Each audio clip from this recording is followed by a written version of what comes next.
Rosie finally admits her feelings for Fraser. Don't miss Neighbours at 5:35. Hats and Horses now on BBC One on the first day at Royal Ascot. It's the one week of the year when you can get away with a hat like this. Prepare yourselves for 5 days of form, fashion and theatre. Here's one thing you may not know about Ascot. It's one of the most popular picnic destinations anywhere in Europe, and you won't find many more glamorous than this.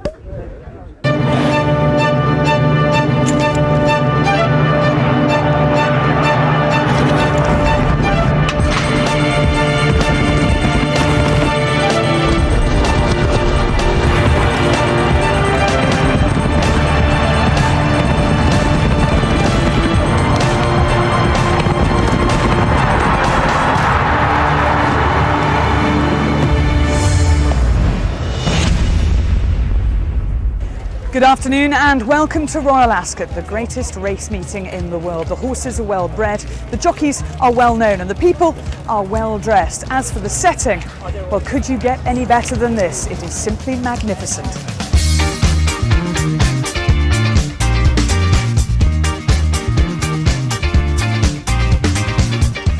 And one man aiming to make the racing headlines this week is Frankie Dettori, back at his favourite racecourse, the scene of his magnificent 7 11 years ago. How many times this week will we see the famous flying dismount? The crowds have flocked here today. In baking hot sunshine, we are expecting over 100,000 people to watch the Derby live here at Epsom because of this man, Frankie Dettori. What about the jockey? How's he feeling? I just want to go out there and try to win it. That's the hardest part. That's all I've got in my mind. Focus on that, and then we'll see what happens.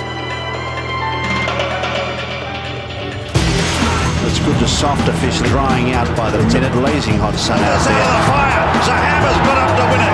Now this authorised Ladbrokes last night went even money. The punters around the country have latched onto Frankie Dettori, and he is now the odds-on favourite to win the Derby. My money's unauthorised. Come on, Frankie! It's bespoke, buoyant, front declaration of war, picking him up with every stride. You're riding the best horse in the race. You're just hoping everything goes well. This versatile performer holds on and wins. He's got no friends when he goes out on that track today. He's got enemies. Because everybody knows the pressure is on him. Right down the near side is Caribbean Coral, but Hogmanay has got there. Here come the jockeys out into the paddock. 17 of them for the big one, the Vodafone Derby, 1.5 miles, and this classic, the most coveted prize in flat racing. As any sportsman who goes into a sport, you want to achieve everything. But that is still a little gap there saying that I haven't won the Derby. That's it, they're racing. It's a furious early pace here. Frankie Dettori right in the middle of the pack in about 7th position. Then on the inside is Admiral of the Fleet. Further back then is Authorised, who comes around Tattenham Corner in about 8th or 9th position, and with plenty of room to move on the outside as they straighten up for home now. Further back then is Authorised, who's on the outside in the clear. He's cruising up to them, the favourite, as they race up with a furlong and a half to go now. Authorised, he says go, Frankie. He races into the lead.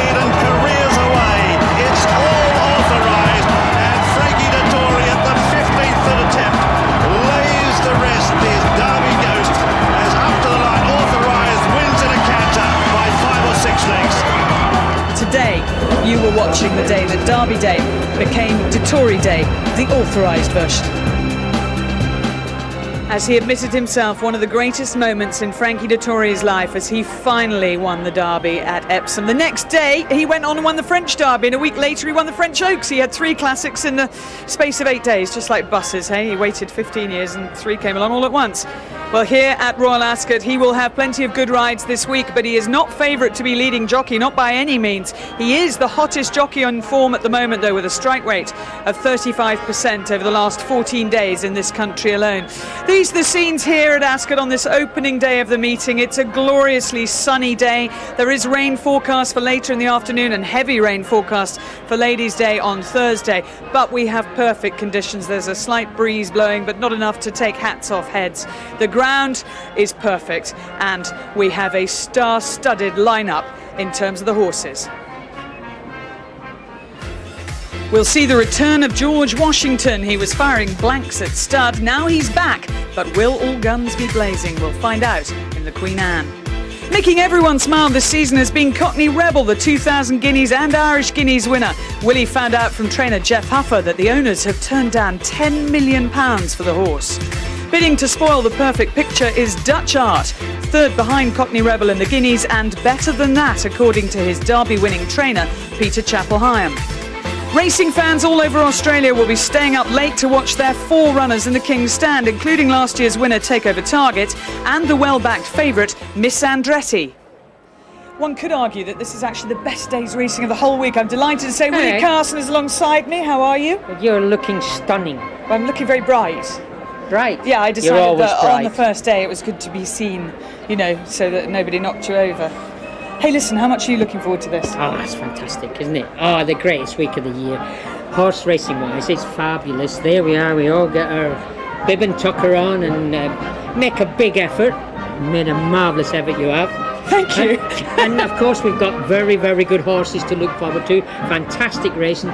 It's championship racing and international this year with all those horses today.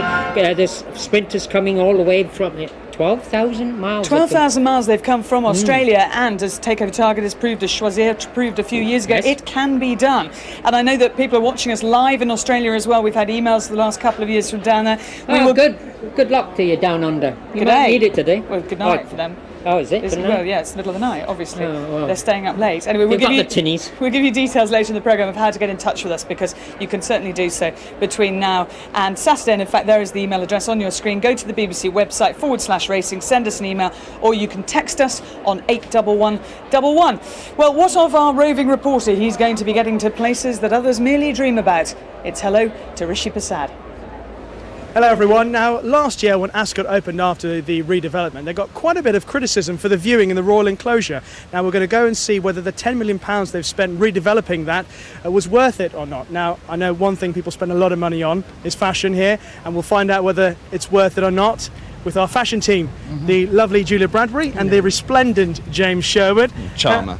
I have to get in the good words early on. Yes, you do, with James. But Julia, you've been here to Royal Ascot before, but not in this capacity. Tell us what you've been doing before. Well, I'm very lucky. I mean, I've been to Ascot for many, many years, but as a punter, as somebody who enjoys the dressing up, enjoys choosing the hats and the outfits, and worries a little as well that James might cast his beady eye over me in the We've got past. no worries today, by the way. Thank you Black very and white being much. a crucial theme this season. But of course, today, very, very different for me. I'm working with James, and I shall be drinking as little champagne as possible, which is very unusual. So your task is to stay sober so far today.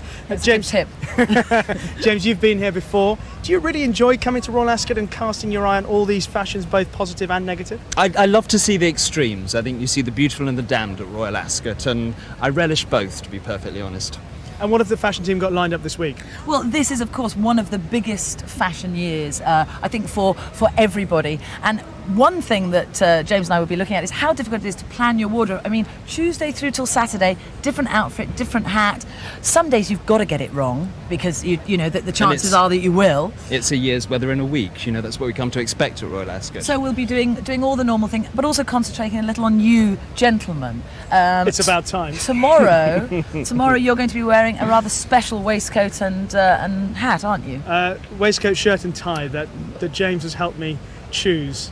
What do You're we going think to be pleasantly surprised. What do we think of today's number, James? A little weddingy, I think, a white waistcoat. James, it's a bit harsh for early on. It's good. Let him get it out. Let him get the venom out on you, and then other people might be safer. Oh, I've dropped my tips. I much prefer it when you take it out on people that I don't know. So that's much better. Now, what about today? Well, it's funny that you should mention that. I think we should take a little peek right now at some of the early starters, those who've walked through the Ascot doors already today, the first day of Royal Ascot. And there we go. Now, you're not fond a fan of children of this, in morning coats, I must say. But everybody has to have their first Ascot, James. This lady, an absolute winner, absolute classic. That's elegant, isn't it? Absolutely. And that hat is beautiful. Couldn't have liked it more. The poise is beautiful. Black and white, of course. Now, you mentioned the black and white, so this is a theme that we're going to see a lot of, you think, this week? Certainly. Yours is certainly more severe, but I rather like that. Thank you. I needed to be severe to keep a hand This lady, on. I'm afraid it's shapeless. We don't really know what's under there, do we? No, we probably don't want it. Now, you love this look, don't you, James? I think she looks exquisite, and, you know, there's always something about a soldier, don't you think? I agree.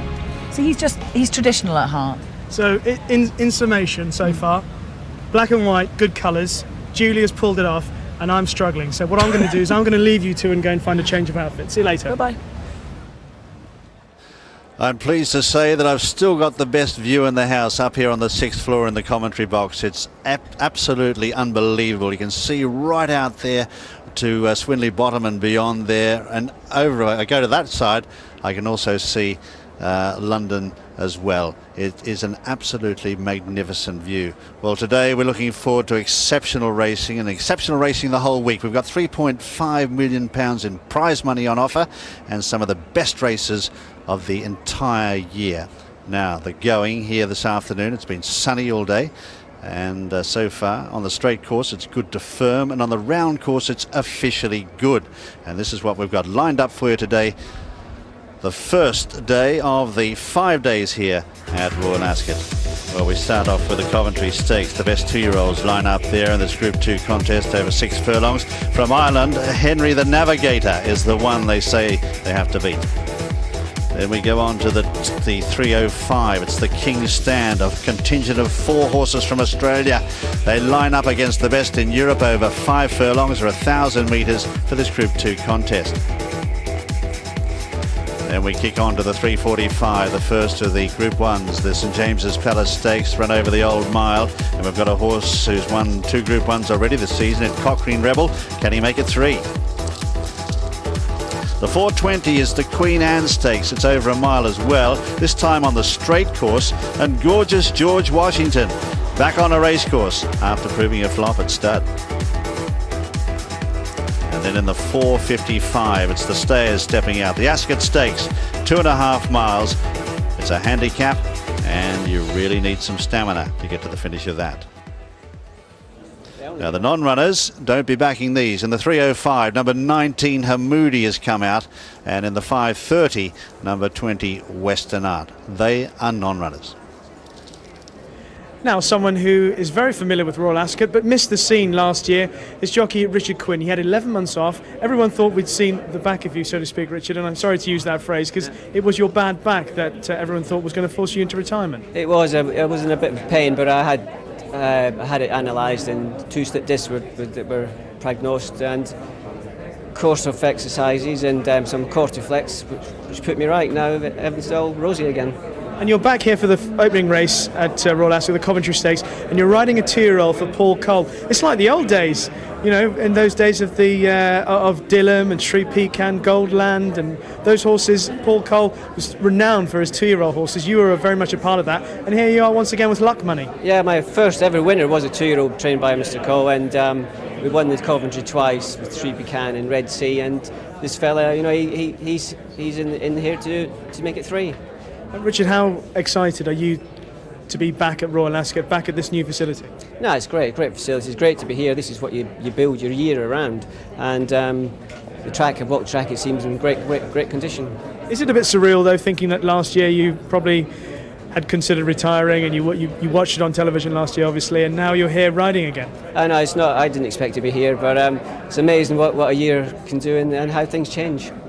What chance of luck money got in the first race? I think he's got a great chance. You know, he's only ever run once and won. I mean, you can't knock him. He did it in good style, and he's been trained for the race. Richard, good luck. Good to see you back. Thank you.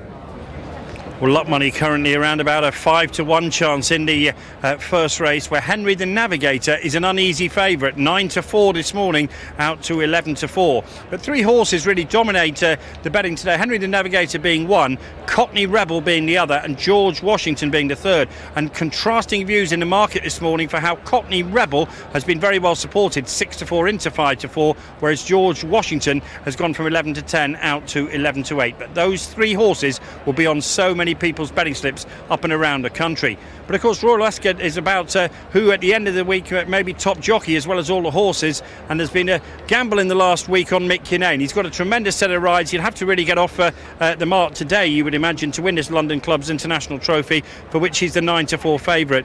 Jamie Spencer 5-1, Frankie Dettori 13-2 on the great run that he's had. Jimmy Fortune is a 10-1 chance, Ryan Moore 12s, and Seb Sanders, they're having a golden month at the moment, is 20-1. 1. It's 28 to 1 and upwards by those. But Mick Kinane, the 9 to 4 favourite to be the top jockey come the end of the week. Cockney Rebel, that's the horse that everyone's talking about, and arguably on a day when there have been surprisingly few market movers. Normally on the opening day of a big festival meeting like Royal Ascot, you'd expect lots of horses to be back. The market's fairly static from this morning, but Cockney Rebel is a solid favourite, and if he can beat 5 to 4, I'd be taking that. Good afternoon, everybody. Well, Angus telling you Cockney Rebel and George Washington are the big two horses of the afternoon. Throughout the week, Ray and I will be having a closer look at the horses we see in the 24 live races we have on the BBC, and also afterwards looking back and see what may have gone wrong, which one you might want to be with the next time out. But the big horse today is George Washington, and here he is. This was him the last time we saw him on a race course, which was on this track. Slightly different course to what he runs over today, but Ray, it was a very impressive victory and one of two really impressive performances he put up last season. It certainly was. This was the QE2. We had a very strong run race this day. Mick tucked him away, sat on him, produced him with a beautiful turn of foot. This is the highlight of his career this day. But remember, that very tough race today. He's got to be running somewhere near this form. Okay, he beat Sir Rafa, who had in fact beaten him in the Irish 2000 Guineas when George Washington came away with a slight injury. His other victory last season, big one, was by 2.5 lengths when he beat the Derby winner Sir Percy in the 2000 Guineas. Now that was first time out, and today will be first time out for him. Certainly was. That was a fantastic one at Newmarket. Very, very strong gallop. And there again, he quickened off a very strong pace. Looked a fantastic horse. As we said, he's been up a long time. He's got to be in tip-top form today. Well, I saw him last week, and we have a quick look at what he was like at the gallops at Ballydoyle. Of course, the big story about him is he's been to stud. Things didn't work out for him from his back on the racecourse. It has happened with a horse in today's race, the Queen Anne Stakes, with a horse called Radetzky a few years ago, with a classic winner, the Irish Derby winner Malachite in the mid-70s. Is it a big problem? Has Aiden O'Brien said him for 3 months now? Is that enough time to get this horse back to 100% A1 condition? Well, there's very few races the horse can run in. Plus the fact being, you'd have to think, well, if you've got a Group 1 horse, and Aiden O'Brien would think, well, if he's in good form, he'll take his chance. You wouldn't expect him to turn up here half-cocked or not in good form. You can rely he's going to be in good order. OK, he's a red-hot favourite on all known form. He is the best horse in the race. He certainly is, but I think that he'll have to be on top form to win. OK, George Washington, feature horse in the 4:20 race this afternoon, the Queen Anne Stakes. And let's have a look. James is joining me up here. We're going to have a look at people's fashions a little closer. But let's also have a look at George Washington arriving here at the Racecourse Stables this morning. Now, the Racecourse Stables are nearly a mile away from the course itself, so it's very calm, very quiet down there. When they bring him up to the pre-parade ring, he will also be in the shadow of the trees. They can keep him calm. When he gets into the paddock, it could be a different story, because the bright colours that we're all wearing here today can be slightly disturbing to horses of a fragile temperament, which he certainly is. But well, I always say red's rather a no, but I'm absolutely loving the pink. You look magnificent today. Thank you, James. Won't last. Let's also have a look at Cockney Rebel, who's a hot favourite today, arriving down at the stables, trained by Jeff Huffer. I mentioned earlier the owners have been offered £10 million for this horse. He's a dual Guineas winner already, and they said, no, do you know what? We won't take that. We want to go to Royal Ascot. We want to have a good time. We want to see if we can win the St James's Palace. It's quite nice to be able to afford to turn down £10 million. Absolutely. They could buy any hats that they like. Let's just have a look at the tips that everybody is thinking about for today. For you at home, if you're watching, Willie and I have pondered long and hard and gone for a hot favourite. Cockney Rebel. Willie said, oh, come on, we should go for a longer price one. I said, I want to give a winner. I do think Cockney Rebel will win the St James's Palace. Jim McGrath has gone for a slightly longer priced shot, Aim to Storm, number 1 in the first race on the card, the Coventry Stakes, trained by Mick Shannon. Darryl Holland will be on board that one. Rishi has gone for Dutch Art, who finished behind Cockney Rebel in the Guineas, to beat him this time. Angus has gone for Princelet in the long distance race, the Ascot Stakes coming up later. The fashion team have picked Dandy Man. Now, was that on the name, James? Which we did last year, actually, and lost, so we're persisting.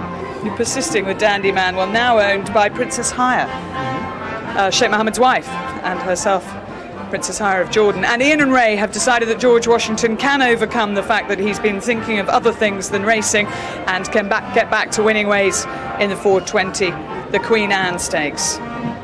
Well, over the coming week, I think we're going to expect over 300,000 people here at the races. Just looking at people wandering around, James, what would your fashion tips be in terms of practicality for a day at the races? Well, you do have to prepare for rain, unfortunately. I'd rather like to see, a taffeta-style trench coat always works an absolute treat. You don't have to skimp on the colour. You don't have to wear a very boring trench coat. You can, looking at your hat. I've got a bright green Mac for later in the week. It's bright green, I promise you, yes. And the broad brims are always very popular for the rain, so...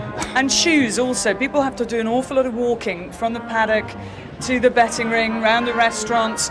You want to make sure that your feet aren't killing you after these 10 minutes. It's foolish to wear stilettos, and you don't really want to see peep toe. The good old-fashioned court shoe a la Queen Mother is really the one.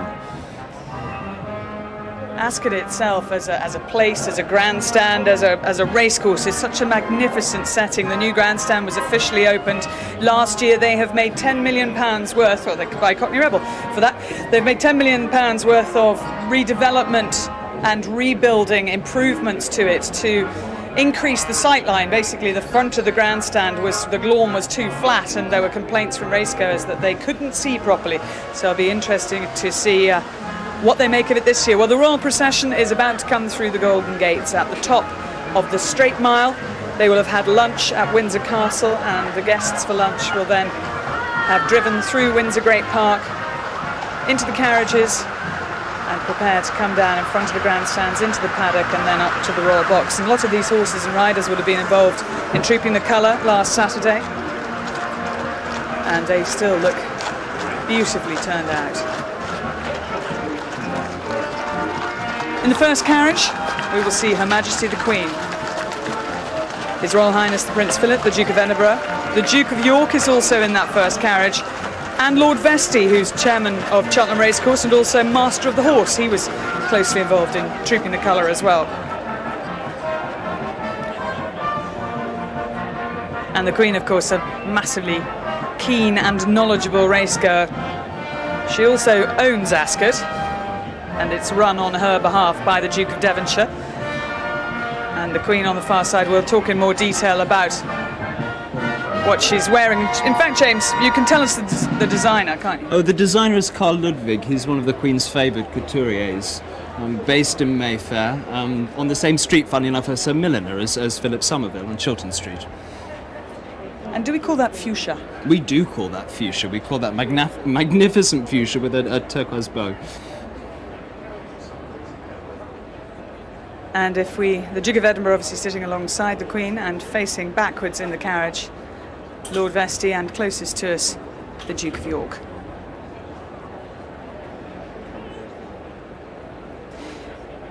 In the second carriage we have the Prince of Wales, his wife, the Duchess of Cornwall, Prince Michael of Kent, first cousin of the Queen, the grandson of George V, and his wife, Princess Michael of Kent.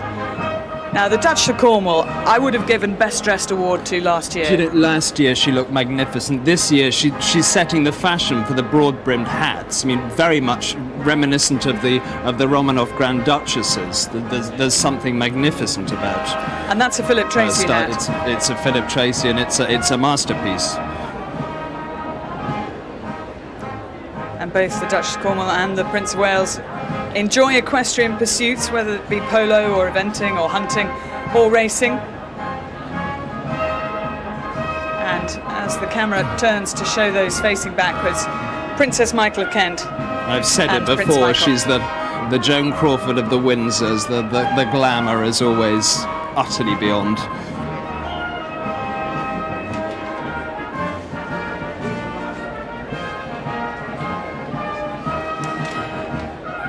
In the third carriage we have Major General Jeremy Phipps, the former head of security for the Jockey Club and also the man who masterminded the SAS rescue mission on the Iranian embassy, if you remember that, and he liberated 21 people who were being held hostage.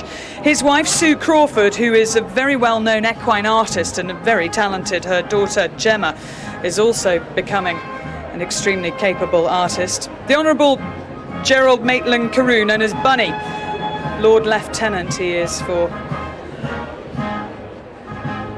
He's Lord Lieutenant in Scotland. He owns Thurleston Castle, which is a very famous venue for the Scottish horse trials, the national horse trials there, and a great friend of the Queen. Lord Lieutenant for the area of Roxburgh, Ettrick and Lauderdale, and his wife Rosalind also in the carriage. Again, beautiful bright colours, the turquoise and the peach. Do you know, if you wanted to celebrate a day of Britishness, you couldn't pick a better one than Royal Ascot.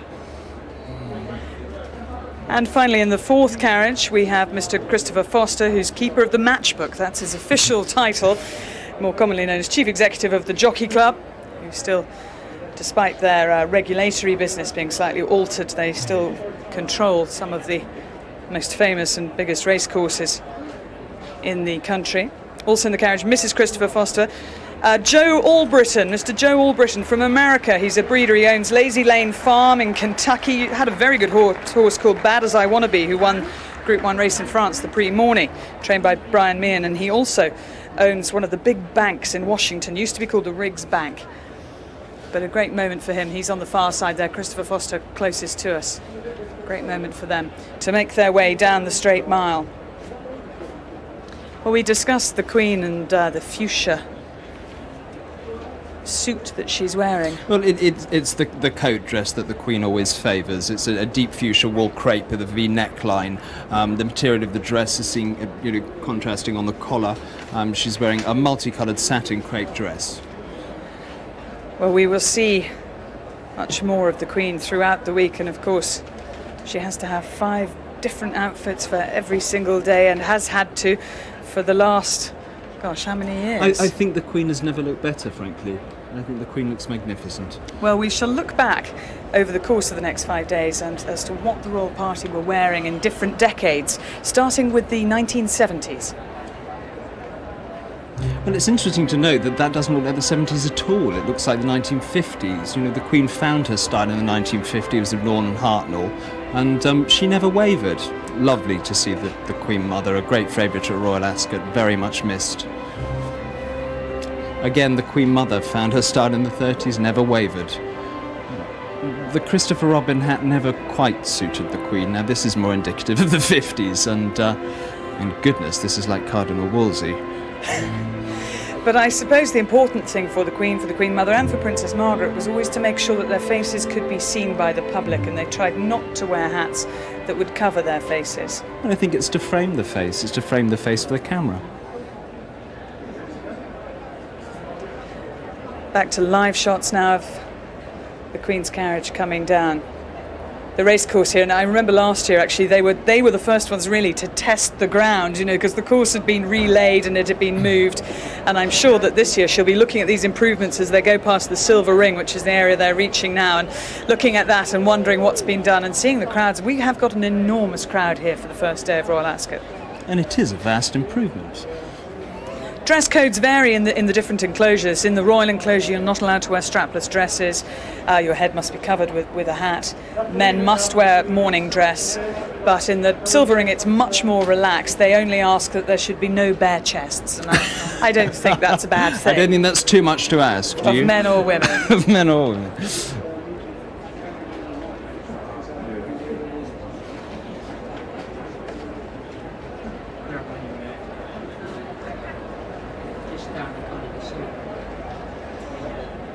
Marquees have been placed there in the Silver Ring as well to allow people to dine, to enjoy themselves when it's raining later in the week, which I'm afraid it will be, to get some shelter.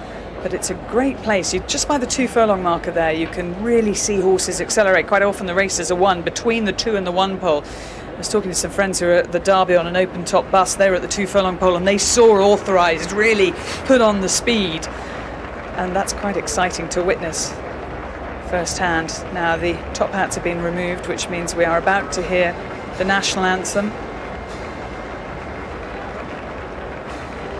As we can see the royal procession making its way past this new grandstand.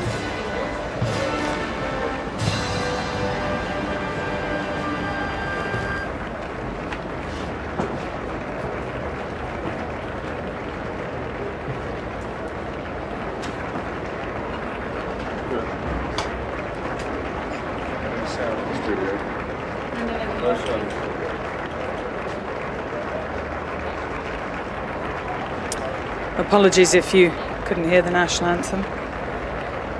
They most certainly could in the procession. And they will now swing past the winning post and through the new tunnel that was created when this grandstand was designed into the paddock behind us, and through a secret corridor up to the Royal Box, which has the best view of all.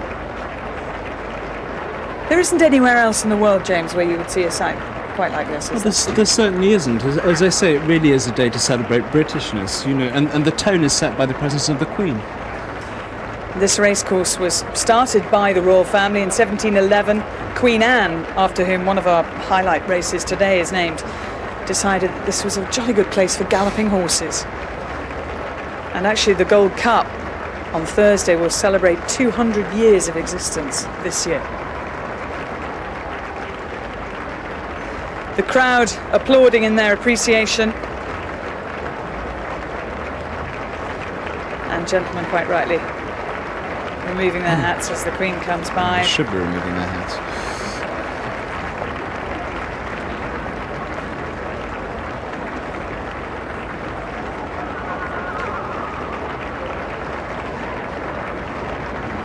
Traditionally, the greys always lead the Queen's carriage, and then we have bay horses on the three behind, and they just look magnificent. And some of those horses are getting on in age. You know, they'll be 19, 20 years old, and they still look sprightly, and they still enjoy the ceremonial occasion. I think they know they're on show as well.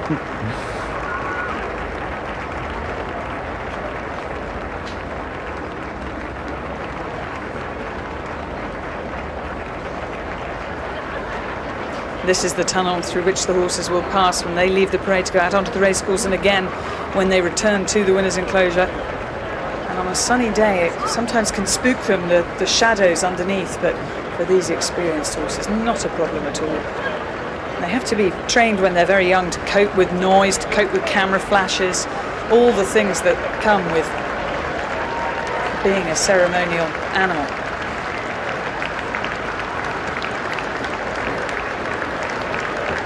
The crowd's gathered around the paddock here. I mean, they've got here in plenty of time to make sure they get the best view, because this, for many of them, is the most important race of the day. It's a truly lovely sight to see everybody dressed in their best, of course.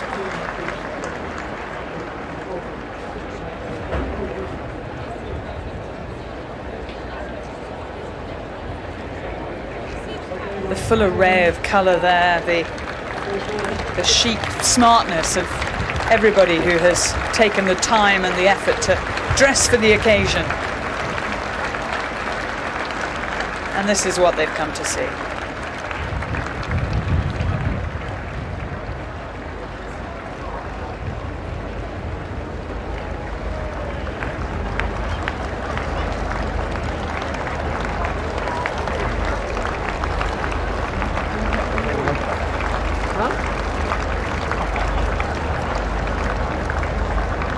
Duke of York in the first carriage, he's always very dapper, isn't he? I think the Duke of York is immaculately dressed. Actually, I must say, I think Prince Michael is probably one of the best dressed of all the royals.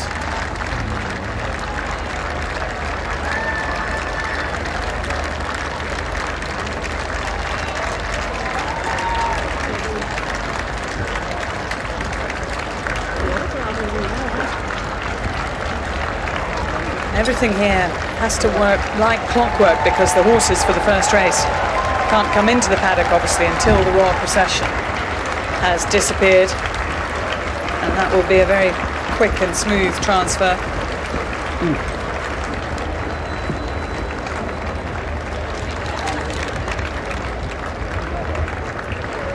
And the Queen and the Duke of York looking around at the crowds as well as the grandstand. It is the most magnificent piece of architecture.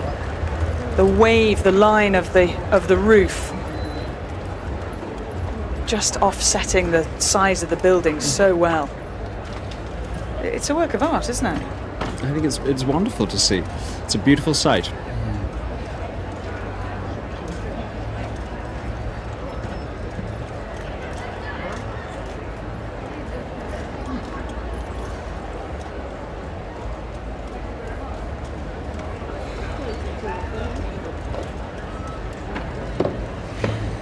And the royal party will make their way up through the inside of the building into the royal box, from where they will watch all of the days racing, the Queen will come down into the paddock before the St James's Palace Stakes, and she may well come down for the Queen Anne as well, because she will know better than anybody the sort of attention that surrounds George Washington, the hot favourite for that race.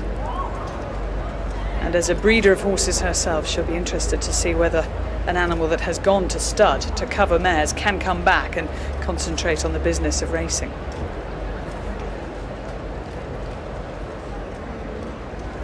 Well, let's go out to Julia Bradbury, who's out in the crowd, and see what they made of it, and find out what she's been up to. Well, there are two very important words at Ascot. Both of them have three letters. The first one is tip, and the second one is hat. Hats, hats, hats. That's what Royal Ascot is all about. Jojo, you're a milliner, and you've made hats for many people this year at Ascot, haven't you? Yes. And when people come to you, where does it start? Do people have an idea about a hat and then want the outfit to follow, or how does it generally work? Generally, they bring their outfit. They say, I want a hat. You make the hat for them. They come for a fitting. They walk away. And the next time you see them, they say, it was fantastic. And it worked. And it worked. Now look at you, resplendent in bright colours today. I love you've got orange, blues, purples. No black and white for you. No black and white for me. But this is lovely. Very special day out today for lots of ladies who are talking hats.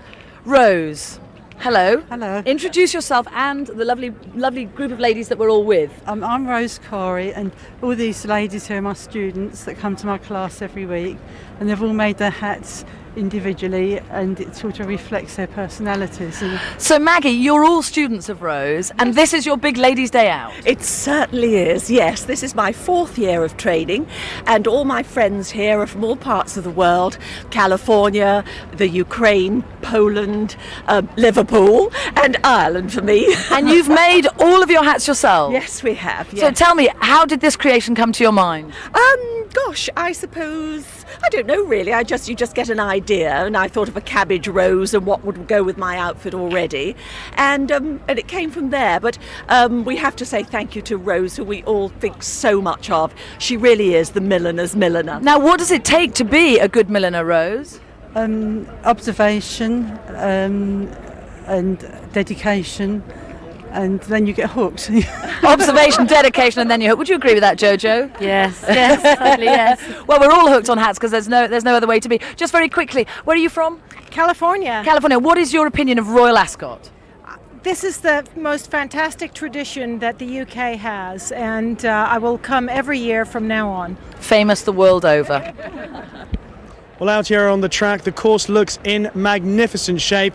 The official going on the straight course is good to firm. On the round course, it's good. Now, Steve Drown is with me. The last time we saw Steve Drown was when he was 4th in the Derby on Locarno. Steve, that was a good day, but I know for most jockeys, this is the meeting that matters most. Yeah, certainly. I mean, the Derby is a one race. Everyone wants to win and big buzz. But as far as the whole meeting to go, this is a one a year. It's like a jump in Cheltenham. All the boys look forward to this, and we always look forward to Ascot and spend the whole year trying to find horses to go there. Now, Steve, do you agree with the official going description of good to firm on the straight course and good on the round course? Yeah, very much so. I've walked up there this morning. You're getting a stick in a little bit. It's going to be nice ground. There could be some very good time set. It's a strong tailwind behind us. It's drying, and it's nice ground in the fact it's not going to be jarring ground. Horses are going to be happy to let themselves down and gallop freely. So now, when you walked the course today, did you manage to ascertain which side of the course you want to be? Do you want to be on the stand side? Do you want to be on the far side of the course? Because last year they all came stand side, but over as the year progressed, the runners tended to spread a bit wider across the course.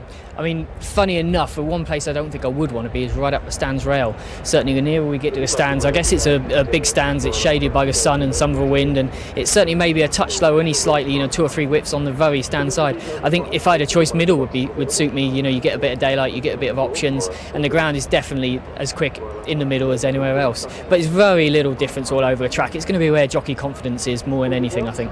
And Steve, you mentioned about this strong wind here. We could expect some really quick times. Yeah, I think so, because the grass they've cut. I mean, it's a lovely cushion of grass on it, but it's cut quite short. And like I say, and because of the cushion, because the ground isn't lightning fast, horses will be happy to really put their heads down and gallop as fast as they can. And I'd expect some good times. Steve, one horse to follow today? It's a difficult one, isn't it? Coventry is a very open race. I still think Cockney Rebel has done nothing wrong. He's won his 2 classics. He was impressive in our Guineas. He looked like he was taking it easy in the Irish. So, I think that he's the one they've all got to beat. Steve, thank you. Good luck today. Thank you. Well, we're just about 10 minutes away from our first race of the afternoon, but the second race, the King's Stand Stakes, has a big international flavour to it, just as it did 12 months ago. And my first guest you'll recognise from last year, Jay Ford, who rode Takeover Target. And how has he been in the 12 months since we've seen him, Jay? Yeah, good. He's travelled all over the world, and he's raced with great success, and so far so good. Since he's been here, he's travelled well and settled in quite well. Okay, we're going to have a look at him actually, his most recent race, which was the 12th of May. Out in front, the white sleeves, but you just get caught this day. Yeah, no, he hit the front inside the furlong, and probably just petered out the last 50, and the other horse in today, Bentley Biscuit, just nabbed him on the line, but it was a great run, and probably showed that he's close to returning to true form. Okay, and this afternoon you come from, I think you're from stall 14, aren't you? Have you been out on the track? Are you worried about the ground? Any problems like that for him, or are you fine with everything? Oh no, pretty fine with everything. I walked the track before, and it looks to be pretty even, and it looks in great order. So from 14, it gives us a few options to do as we please. Okay, well, you've done it from 12 months ago, so good luck this afternoon. Jay, thanks very much. And Damien Oliver as well. Damien, good afternoon to you. Thank you. And now tell me, you're riding a horse here now. I know nothing, believe me, nothing about Australian form and what you describe the growing is over there. But I see his wins in Australia have come on what you would term good or softer ground. So today's conditions, are you worried? Not really. He acts on both, so it's not much of an inconvenience for him at all. If it's soft, it probably takes a few of the others out. But firm ground, he's raced well on that as well. Okay. Now, from what we've been told, we're led to believe perhaps the other two of the other Australian sprinters are perhaps a bit better than your horse. But do you think he could adapt to conditions over here and do well? He's probably more the unfancied runner of the 4 Australian horses, but his last start is a Group 1 winner, and he defeated Bentley Biscuit, was behind him in that day, and he's won 3 Group 1 since. So the form's very good, and any time he's met Miss Andretti, there's only been about a length or 2 between them. So he's certainly right amongst it. And stall 17, so you're up on the outside. Any problems for you? I don't think so. I've had a look at the track, and it looks pretty even to me, so it shouldn't really come into it. Well, good to see you, and good luck this afternoon. Thank you. Well, those jockeys are dressed ready for action. This jockey is dressed ready for fashion. Frankie Dettori looking extremely smart. You won't let me get changed. I'll let you in a minute. You've got a major interest in this race, not because of a horse that you're riding, but because... Myself and my wife bred the 20, Yam Kim. So his first starter was the winner at Ascot, so we're very excited. And here we are, he's in the Coventry. So you sold him, you don't own him, but you bred him and you couldn't get the ride? Yeah. Boma rode him first time out, so it was very wrong for me to ride him. And, we got the mare, we got a nice yearly by Singspiel and the full by Dubawi. So everything that this fella does is going to make everything exciting for our Bluster. So this could be your money-making machine? Well, we hope, let's hope he runs a good race. Now listen, how much are you looking forward to this week? Given the form that you're in, you can do no wrong. This is a special week, 5 days of high-class racing. I've got a good book of rides. I'm not saying I've got a fantastic book of rides, but we have to go out there and do our best. I seem to be in good form lately, so who knows, perhaps he'll rub off the horses. One of your best rides actually is Ramonti taking on George Washington later this afternoon. He's a lovely horse. Ramonti's done nothing wrong. Let's hope that he improves from the Lockage run. It was a good second there, and like I said, it's all in George Washington's hands. See if it's the same horse as last year. Okay, well, best of luck to you this week. Thank you for joining us, Frankie. I will let you go inside now and get changed. Doesn't he look good, though? Very dapper, and his top hat's all shined up. Willie, let's have our first look at a few horses, because this opening race for 2-year-olds only, the Coventry Stakes, and it's quite a daunting prospect for some of these horses to come into this sort of setting, isn't it? Well, the first time, they've only, most of these, the majority, have only ever been on the racecourse once in their lives before, but they are taking it well. It is a hot day. I did clap my eyes on number 16. We'll have a look at him. Yeah, well, I liked him too. We'll have a look at him in a moment. But this is the favourite. This is Henry the Navigator, trained by Aiden O'Brien. Now, I was told earlier this year that Aiden O'Brien had the strongest batch of 2-year-olds he has ever had. Now, if he has the strongest batch of 2-year-olds ever, and this is one of the better ones, everybody else look out. Well, this is a colts race, and it's over 6 furlongs, and the best, the early sorts are here. And sometimes you do get an animal who will go on and be a classic horse in the future, but in later years that hasn't been the case. But these are horses of very high quality. They are the best 2-year-olds that are going to be around for a long time this season. Henry the Navigator, one to look out for. He's won his only start, but a horse that's run twice and won twice is the one you liked, Pencil Hill, trained by Tracy Collins, also coming over from Ireland. And I just really liked him. You'll see in a minute, he's got a real sort of white blaze down his face, so he should be easy to spot. He's going through the tunnel. They're going to go straight out, Claire, because they're trying to make up a little bit of time, aren't they? They're going straight out. Big field for this. Now with 2-year-olds, it's actually getting them down to the start, half the battle. Not really. The 2-year-olds, they don't know any bad habits so far, normally, and they're possibly the easiest horses to ride. The older horses get into bad habits, and those are the ones that are harder to ride. But you can see them going through the tunnel there. They're all just a little bit jig-jogging. The Clive Britton's horse there, I'm sure he'll, with Eddie O'Hearn on board. It's my little sort of 100 to 1 little tip. Your each-way tip in front there in those blue colours with the white disc. Athir Dubai. Willie Carson telling you now it'll be a big price. Let's take a check then on this big field for the Coventry. Here's Jim. 22-year-olds for this Coventry Stakes, 6 furlongs, and let's check them. 1 is Aim to Storm, Darrell Holland. 2, Athir Dubai, Eddie O'Hearn. 3, Bear Davis, Dean McEwen. 4, Bob Surprise, Michael Hills. 5 is Burnwind Boy, Tom Eves. 6, Sibagara, Ryan Moore. 7, Coasting, Jim Crowley. 8 is Declaration of War, Rob Havlin. Then down to 9, Dubai Dynamo, John Egan. 10, Ernie Owl, Jamie Spencer. 11, Greek Mythology, Shamie Heffernan. 12 is Henry the Navigator, Mick Cannan. Henry the Navigator already 10 to 1 favourite for next year's 2,000 guineas with Ladbrokes. 13 is Lindoro, Adam Kirby. 14, Luck Money, Richard Quinn. 15 is Mount's Pleasure, the Mount of Martin Dwyer. Pencil Hill is Pat Shanahan. Rough Diamond, George Baker. South Dakota, Johnny Murta. Swiss Frank is Ted Durkin, and Yem Kin, the one that Frankie Dettori bred, Hugh Bowman. 20 runners for the first of Royal Ascot 2007. It's the Coventry Stakes. And that's the course they'll be taking. It's the straight 6 course here at Ascot. And as straight as a die, but with undulations. Henry the Navigator was the 9 to 4 favourite this morning. It's touched 3 to 1 here on the track, and it's currently the 11 to 4 favourite. Declaration of War is 9 to 2 and his best backed horse of the race, with Luck Money and Pencil Hill both pretty solid at 13 to 2. Bob Surprise is a 9 chance. Interesting support for South Dakota. That's pretty solid at 16 to 1. The draw, that's the most important perhaps here. Those are the figures by Henry the Navigator, number 17, by Declaration of War, number 9. Those are the draw in the brackets on the right of the horse. Henry the Navigator, 11 to 4 favourite. If you're on each way, it's only 3 places, but Boyle Sports in Ireland are 4 places. So if you're looking to be on one of the fancied ones each way, that's the sort of concession that's well worth looking. How often do you back a horse in a race like this? It finishes 4th. But Henry the Navigator is favourite. Here are some of the others. Interesting Jim selection. Aim to Storm at 66 to 1 it opened. It's still 50 to 1. So there's an example of a horse that's a big price in each way. So try and find someone who's offering the 4 places. But Henry the Navigator, so solid in the market this morning, is now drifted out and is currently 11 to 4 favourite. Now someone who's making her first appearance in a role as a trainer here is Tracy Collins, who's just taken over this season from her father, Con Collins. Tracy, you come here today with 2 excellent chances of getting off the mark. First of all, Pencil Hill runs in the Coventry Stakes, the first race. Drawn stall 19, but unbeaten in 2 starts. That's right. He's had 2 races at the Curran and at Naas, and he's handled himself very well on both occasions, so he deserves to be here today.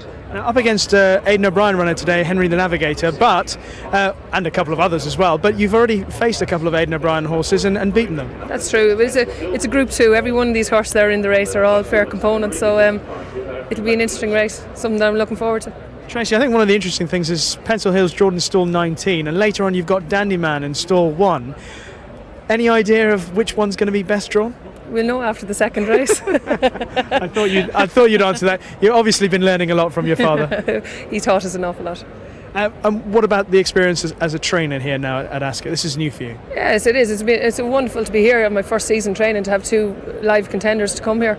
But I've been assistant to my dad for an awful long time, and it's not my first time to Ascot. What about Pencil Hill?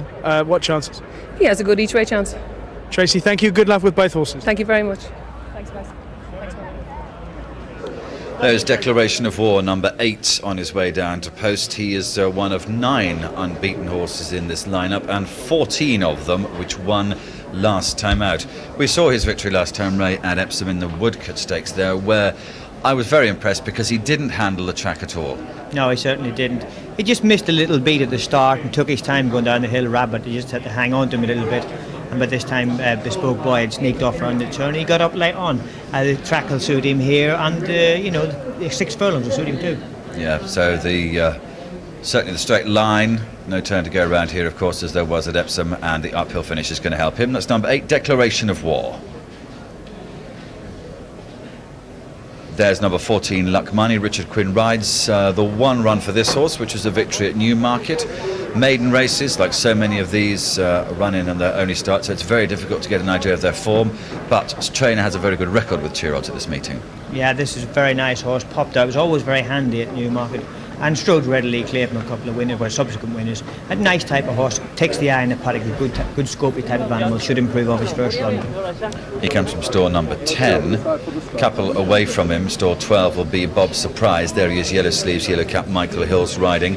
6 furlong victory at Goodwood, which is a faster track than this one. But again, Barry Hill's a good record with 2-year-olds and won this race a couple of years ago. Yes, this little horse also looks very, very well in the paddock, a good chunky type of 2-year-old. A very fluent win at Goodwood, and just typical one of Barry, should improve off the run.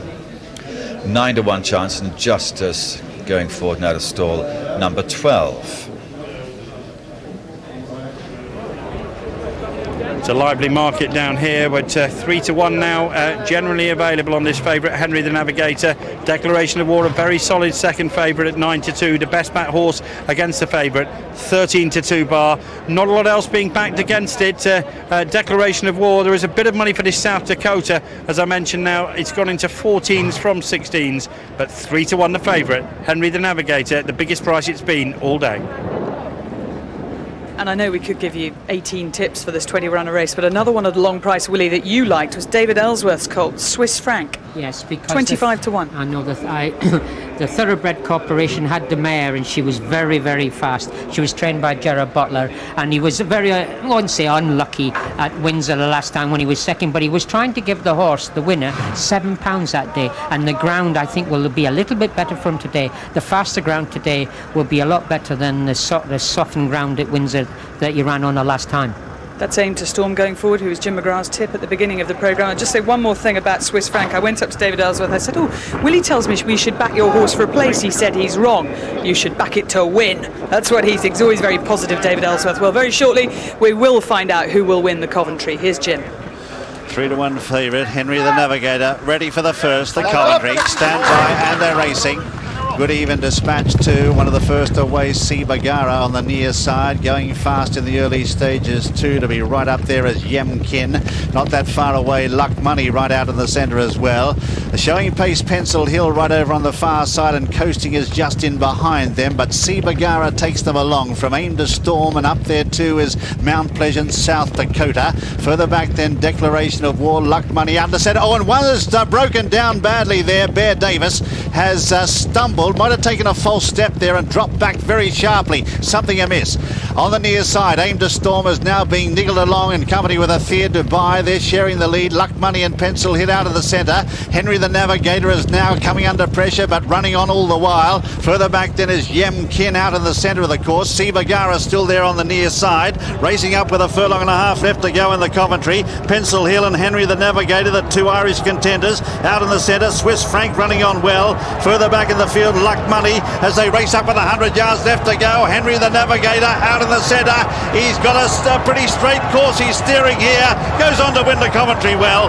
Swiss Frank is second. Third then Luck Money. Fourth, just behind them, Pencil Hill. Mount Pleasure further back from Sibagara. Bob Surprise, Declaration of War is further back in the field. And one that's come in some way behind them, in fact about a half furlong behind them, is Rough Diamond. Something obviously missed there. Okay, the winner of the first. It's the first favourite too. That's Henry the Navigator, owned by Mrs. John Magner, trained by Aiden O'Brien and ridden by Mick Cannan. 10-1 favourite for the 2,000 guineas in 2008 before today. I wonder what effect that will have. Second, number 19, Swiss Franc, Ted Durkin. Third is 14, Luck Money, Richard Quinn. And fourth, Pencil Hill. Let's see them. Henry the Navigator wins. Pink Jacket is Swiss Franc. Near side in the stars is Luck Money. Then in fourth is Pencil Hill. Behind them in fifth is Mount Pleasure, followed by Sibagara, ran a great race. Then Bob's Surprise from Declaration of War, South Dakota the near side, then Burned Wind Boy, behind them Athea Dubai in the blue jacket. Greek Mythology couldn't get into it. Aim to Storm was up there, ran a good race. Just behind them is Yamkin, Frankie Dettori's the one he bred. Then Coasting, he wasn't that far away. Further back then Ernie Owl, who didn't get into it at all. Further back then was Bear Davis. Now something might have gone wrong with that in the middle stages of the race. They were followed then by Dubai Dynamo, and last of the main bunch Lindoro, and tailed off Rough Diamond. Winning jockey Mick Cannan, if you backed him to win the title this week, good start for the week. And Henry the Navigator has won in the time of 1:12.46. 1:12.46. So Henry the Navigator first, second is Swiss Franc, third Lucky Money, and fourth Pencil Hill. That's the 1, 2, 3, 4 in our opener. And Mick Cannan takes him to 39 Royal Ascot winners during his star-studded career. So there he is coming back. This horse is by King Mambo. He's from a very good family indeed. He's out of Sequoia, who was a good mare. She was fourth in the Irish Oaks. She won the Moyglare Stud Stakes as a 2-year-old, and she's out of a sister, or they're very closely related to Dolphin Street and Saffron Walden. Now Henry the Navigator, 11-4 favourite, 25-1 Swiss Franc, and 13-2 Luck Money. That's your 1, 2, 3.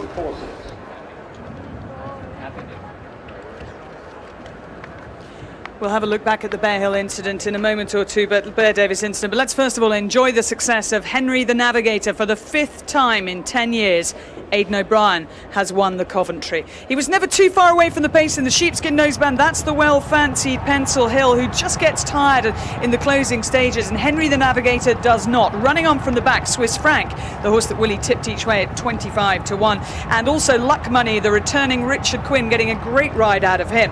But Henry the Navigator has been in a duel for a long way. This is a tough way to try and win a race, and he's done it well. He's done it really well. He's obviously come over to Ireland, knew his job, had his first run, or his only run at Gowran Park, and he did that well, and he came here with a very large reputation, and he's just shown that his reputation is well founded. He did that job really well. Now the interesting thing for the rest of the meeting is the draw. Now all first four were all in double-figure numbers, and the winner of course has he's come out of draw 17. So I should think we'll have to not worry about the draw anymore this week, because obviously that was where the best horses were, and the draw makes no difference. Hopefully. Henry the Navigator coming back into the winning enclosure. We'll have a look back at Bear Davis and that incident with Ian Bartlett and Ray Cochrane in a moment or two. But Jim, not only an impressive performance, a quick one too. Well, it's absolutely incredible the time he's recorded here, Claire. He's run the 6 furlongs in 1:12.46. Now that takes 0.66 of a second off Les Arcs' course record, and of course older horse, winner of the Golden Jubilee last year, and the 2-year-old record before today was 1:14.16, so that's 1.7 seconds off that 2-year-old record. Now the only thing we have to say though is that there haven't been too many races run on this course. We've only had a season or so, but it was a very, very good performance, and the time indicates that. At the Royal Meeting, ladies and gentlemen, the Coventry Stakes winner, Henry the Navigator. Henry the Navigator, and Mick Cannan affording himself a rare smile. He must be pleased. Frankie Dettori would have leapt 3 stories high, but that's a sign of that Mick might have just enjoyed that. And And a great performance by this 2-year-old Henry the Navigator, who will no doubt shorten up even further in the anti-post markets on next year's Guineas. Indeed he has, Jim. 10-1 is the best price with Paddy Power. Henry the Navigator, an extraordinary betting race really, because this was the talking horse. It was put in short, it went out, there was money for it late on, and it has won in a very fast time, as Jim said. The 11-4 favourite, the first winning favourite in the first race of the 2007 Royal Ascot. Swiss Franc second at 25-1, and Luck Money ran a big race third at 13-2. But Henry the Navigator gets winning punters off to a flying start by winning the first winning favourite at 11-4. Well, there are the winning connections just lining up. I just saw Aiden O'Brien actually organising everyone for the photograph. He's standing next here to John Magnier after getting everyone in for the photo. Now that they're finished, I'm just going to wander in. Aiden, is it possible to grab a quick word with you, Aiden? Yeah. Thank you very much. If we could talk about this horse. Mightily impressive first time out. He had to work a bit harder today, but he seemed to outstay them late on. Yeah, we're very worried coming here, Rishi. Obviously, he'd only one run in the maiden, and like you're always very worried coming here with one run and drawing out where he was, you know. So, like we were delighted with him, really. You know, he jumped sharp, and Mick just took him back to teach him. And then when he had him relaxed, he just produced him out in the middle. And when you're being produced out there with a horse on, you have to have him run into the Ascot stand full of people. It's a big thing for him, so like we were delighted with him. He must have been pleased with his attitude in the closing stages. Yeah, delighted with him. Like we always thought he was a horse who would get further than 6, and he looked today like he would. Aiden, you trained his dam as well, Sequoia, who is very talented. Did this fella show any sort of similarities to her? Yeah, like obviously this fella's naturally very quick, like the way she was. Like she was a Sadler's Wells filly, but won in Myglaire over 7 furlongs, and I remember even over 7 furlongs she really had to be dropped in and relaxed because she had a lot of natural speed.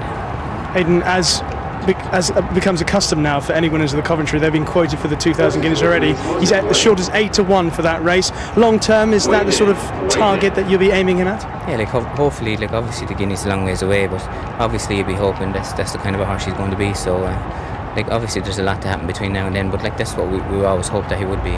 And no interview today will be complete without someone asking you about George Washington. How is he? Yeah, he's good form. He's in good form. He's been behaving well at home. So it's so. Is that unusual? No, he's like obviously he looks to be more mature than he was at home. So like, but obviously it's a big thing to come here in front of all the people, in front of all the horses today, and it'll be interesting to see what way his mental attitude is. Are you going to take any more precautions than you did last year with him? Any more steps to negate the tendencies that he had to play up beforehand? No, sure. Obviously, everybody will be there with him, and we'll play it by ear, and hopefully everything will go okay. And it'll be interesting to see. Aiden, he was a brilliant horse last year. You were always full of superlatives about him. Is he as good, or could he be even better? We're happy with his work at home this year. Like he's done all his work, and all his work has went smooth so far, and everything we've asked him to do he's done, and like we were very happy to come here for today's race. And the task of getting a horse who'd been to stud and had the chance to cover a few mares, is that something that you found challenging, something that you enjoyed doing? Yeah, like I think everybody at home found it challenging, and everyone that has dealt with him all the way and brought him along, and they knew where he was and what he was obviously at stud, and everyone, even I think maybe being at stud might have made him obviously grow up, but like hopefully he knows when he's back here, hopefully he realised that he's to go racing again. Well done with Henry, good luck with George. Thanks Richie, pleasure. Mick Kinnan, who was 8-1 I think last week when they first started betting on who's going to be top jockey at the Royal Meeting. He went off favourite before they started, and if you supported him, he has made the best possible start for you. Well, this Coventry Stakes then, the incident that caught everybody's eye early on was Dean McEwen's horse, Bea Davis, who, well, what did he do? We don't know. We're going to show you in 3 different angles. Here he is, horse with the big white face, the yellow jacket, Dean McEwen on board. Now they're about to approach, as we run it on, a road, Ray, but whatever happens to him happens before he doesn't jump the road, does he? No, it just seems like he's just put his foot, as you see them coming to the little path here. Actually does it before that, about 3 strides before that. And Dean actually thought that the horse had put his foot in a hole or something. That's made him, caused him to stumble. But as you can see, he drops right back, and then he starts to run on again. Yeah, it was. We'll have a look at it from another angle as well.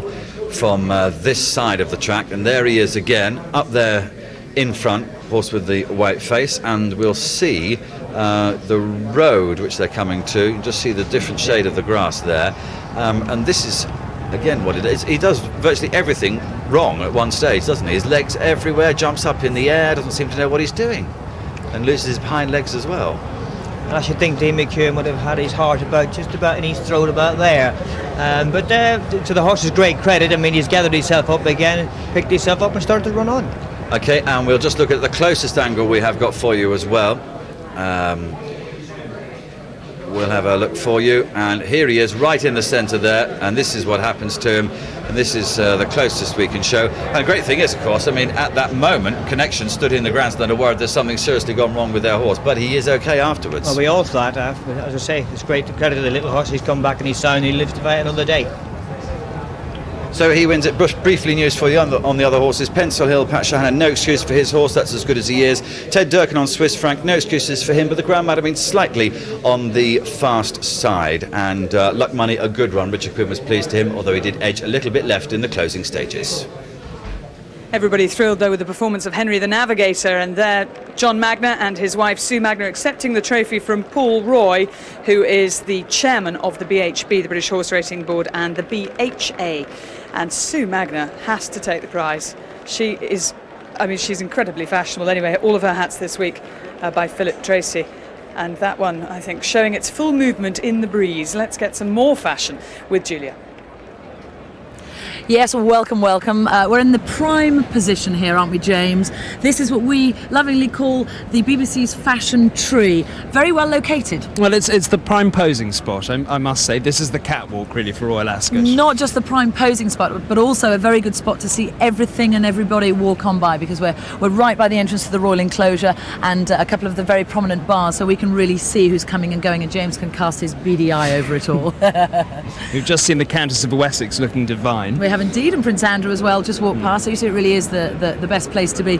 Now, Ascot is of course entertaining for every reason that we love, James. You don't just have horses, you don't just have racehorses, you don't just have the betting and the fashion. This week they've added something else as well, haven't they? At one of the top restaurants, the Best Pro restaurant, there is a fashion show, as if there wasn't enough surrounding us, every half hour. Well, they've chosen very appropriate designers. There's the Duchess of Cornwall's favourite designer, Alla Valentine, who made her wedding dress. We have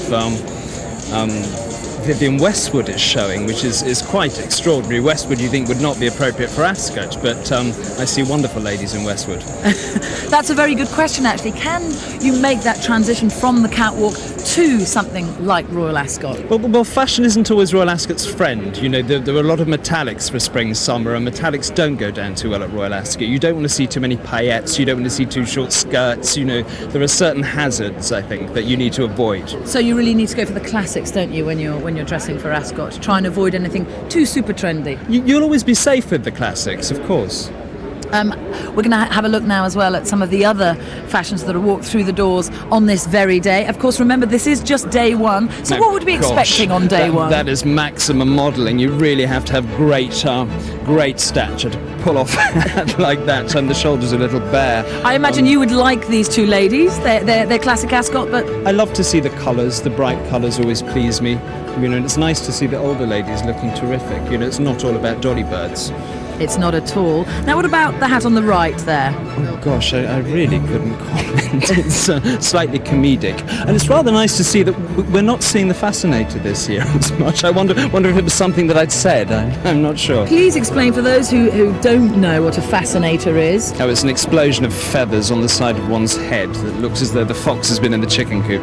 And speaking of an explosion, that's an explosive blue colour there, and I rather like that look. I think it's very simple. The coral is wonderful in the sunlight. If you're getting dressed for Ascot every day of the week, is this your big day today, or are you saving the best for Thursday? Well, actually, a lot of the smarter ladies like to dress up on the Wednesday. They think it's quite common to come on the Thursday because everybody else is.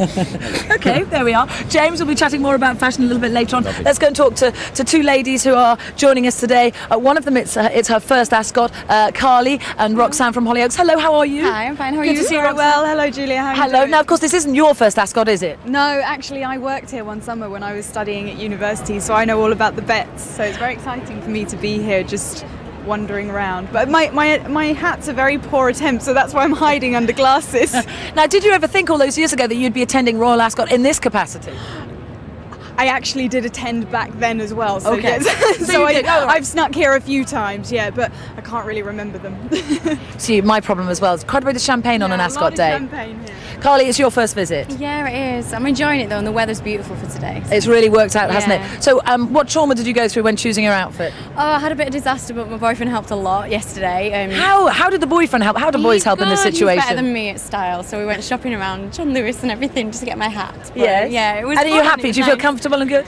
I do, yeah. I kind of wish I wore a different kind of outfit, but no, I'm feeling all right. It's summery, it's light, it's simple, so it's. Is it just the one day that both of you are here?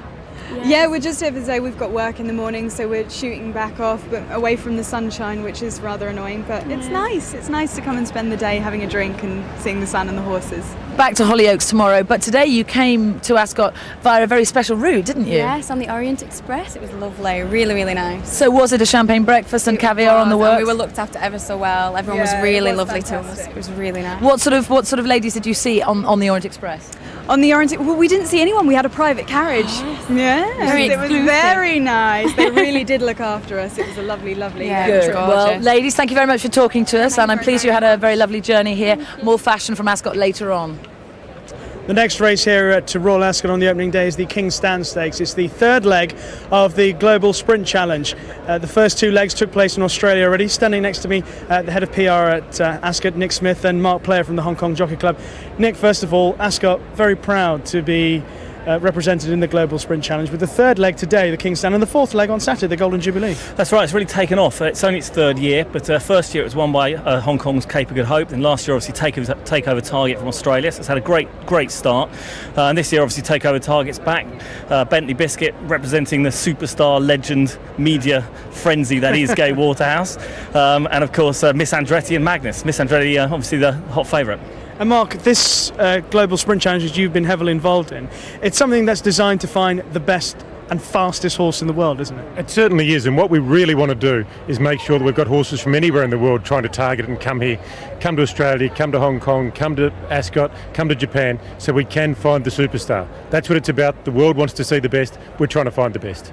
Mark, 4 Aussie sprinters in it. Which one's the best? I think over the 5 furlongs today, Miss Andretti the best of them. On Saturday might be a different story. Maybe Bentley Biscuit over the 6 furlongs might be the one to go for. Well, Nick, 7 races in the Global Sprint Challenge so far. Is there a chance that it may expand? Are you going to bring in any other countries? Mark touched on bringing in horses from all over the world. Is there another country that may come into play, perhaps Dubai? Yeah, we're very much talking to Dubai. Obviously, they with the whole Meydan development just around the corner, they're very interested in staging a top-class turf sprint, and no doubt they'd have oodles of money to put into it, which is great. And we're also talking with the committee, the current committee, with a view towards integrating the Dali July Cup at the Newmarket. So there are options, and we look at all of it. Mark, just saying that Miss Andretti, the best of the Aussie horses. Who do you think is going to win, Nick? Do you think it's going to be an Aussie or will it be a Brit? Well, I do think it'll probably be an Aussie. I mean, they do look a slight class above, but that's not to say that they've got no chance. I mean, we don't know how well they've settled in until the stalls open. If the race was being run in Australia, then Miss Andretti would be even shorter. But we've got a few good ones there. I mean, Ben Bound's a class horse, tax-free. There are 1 or 2 in there, so it's not me a walkover, but I think Miss Andretti should come through. Yeah, Mark, we're not going to roll over and let the Aussie sprinters dominate here. Thanks, guys. Listen, we've got to move on, but thank you very much. Thank you. Well, because there's such a big field to this King's Stand and it has such multinational interest, we're going to get right into it. Just before we go and talk to one of the trainers, a gentleman over here by the name of Anthony Andrews is in charge of the best turned out. Now, he's actually quite knowledgeable about horses. Hello. I don't know that that's absolutely true, but I've got my wife beside me, and thank God she is. She does know what she's looking at, whether it's show jumpers or show horses or race horses. So what are the guidelines that you're following? How much effort's gone into it, really, I think. They all look fabulous. They all look fantastic, so I'm terrified about judging this because they just all look so wonderful. but I know how much effort goes into turning out a horse. We had a moment of contretemps just now because we were deciding whether or not platting was going to be a plus. Oh, I think so. But with the Australians in the ring, I think it's unfair not to include them. But Not the non-platted. The non-platted. Well, I'll let you keep looking, because just over here is one of the Australian runners, Bentley Biscuit, about to come past us. He's an enormous horse, and you'll see from his coat that, because obviously this is the wrong time of year for the Australian horses, this is their winter, he's quite woolly in his coat. Now, his trainer is Gay Waterhouse, and no one would ever describe Gay as being woolly, and she is just over here. If you just leave the horse, and we'll go and find Gay, who is over here. She's been talking to her jockey, and she was described earlier as being very media friendly, which she is. I know her from old. I stayed with her once in Sydney, and the trouble is she gets up at about 3:30 in the morning, and I wasn't getting back till about 3:30 in the morning, so we didn't actually see a lot of each other. Gay, how are you? I'm very well, and very good to see you. We were out in your neck of the woods the other day. We were out at McShannon's, next to where Andrew trains. Now, you've been coming to Royal Ascot for years and years, but the first time you've had a runner?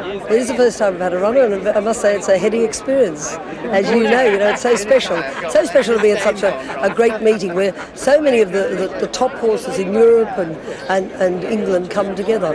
And this year there's a very nice group of, hi Willie, a very nice group of Australian horses representing Down Under.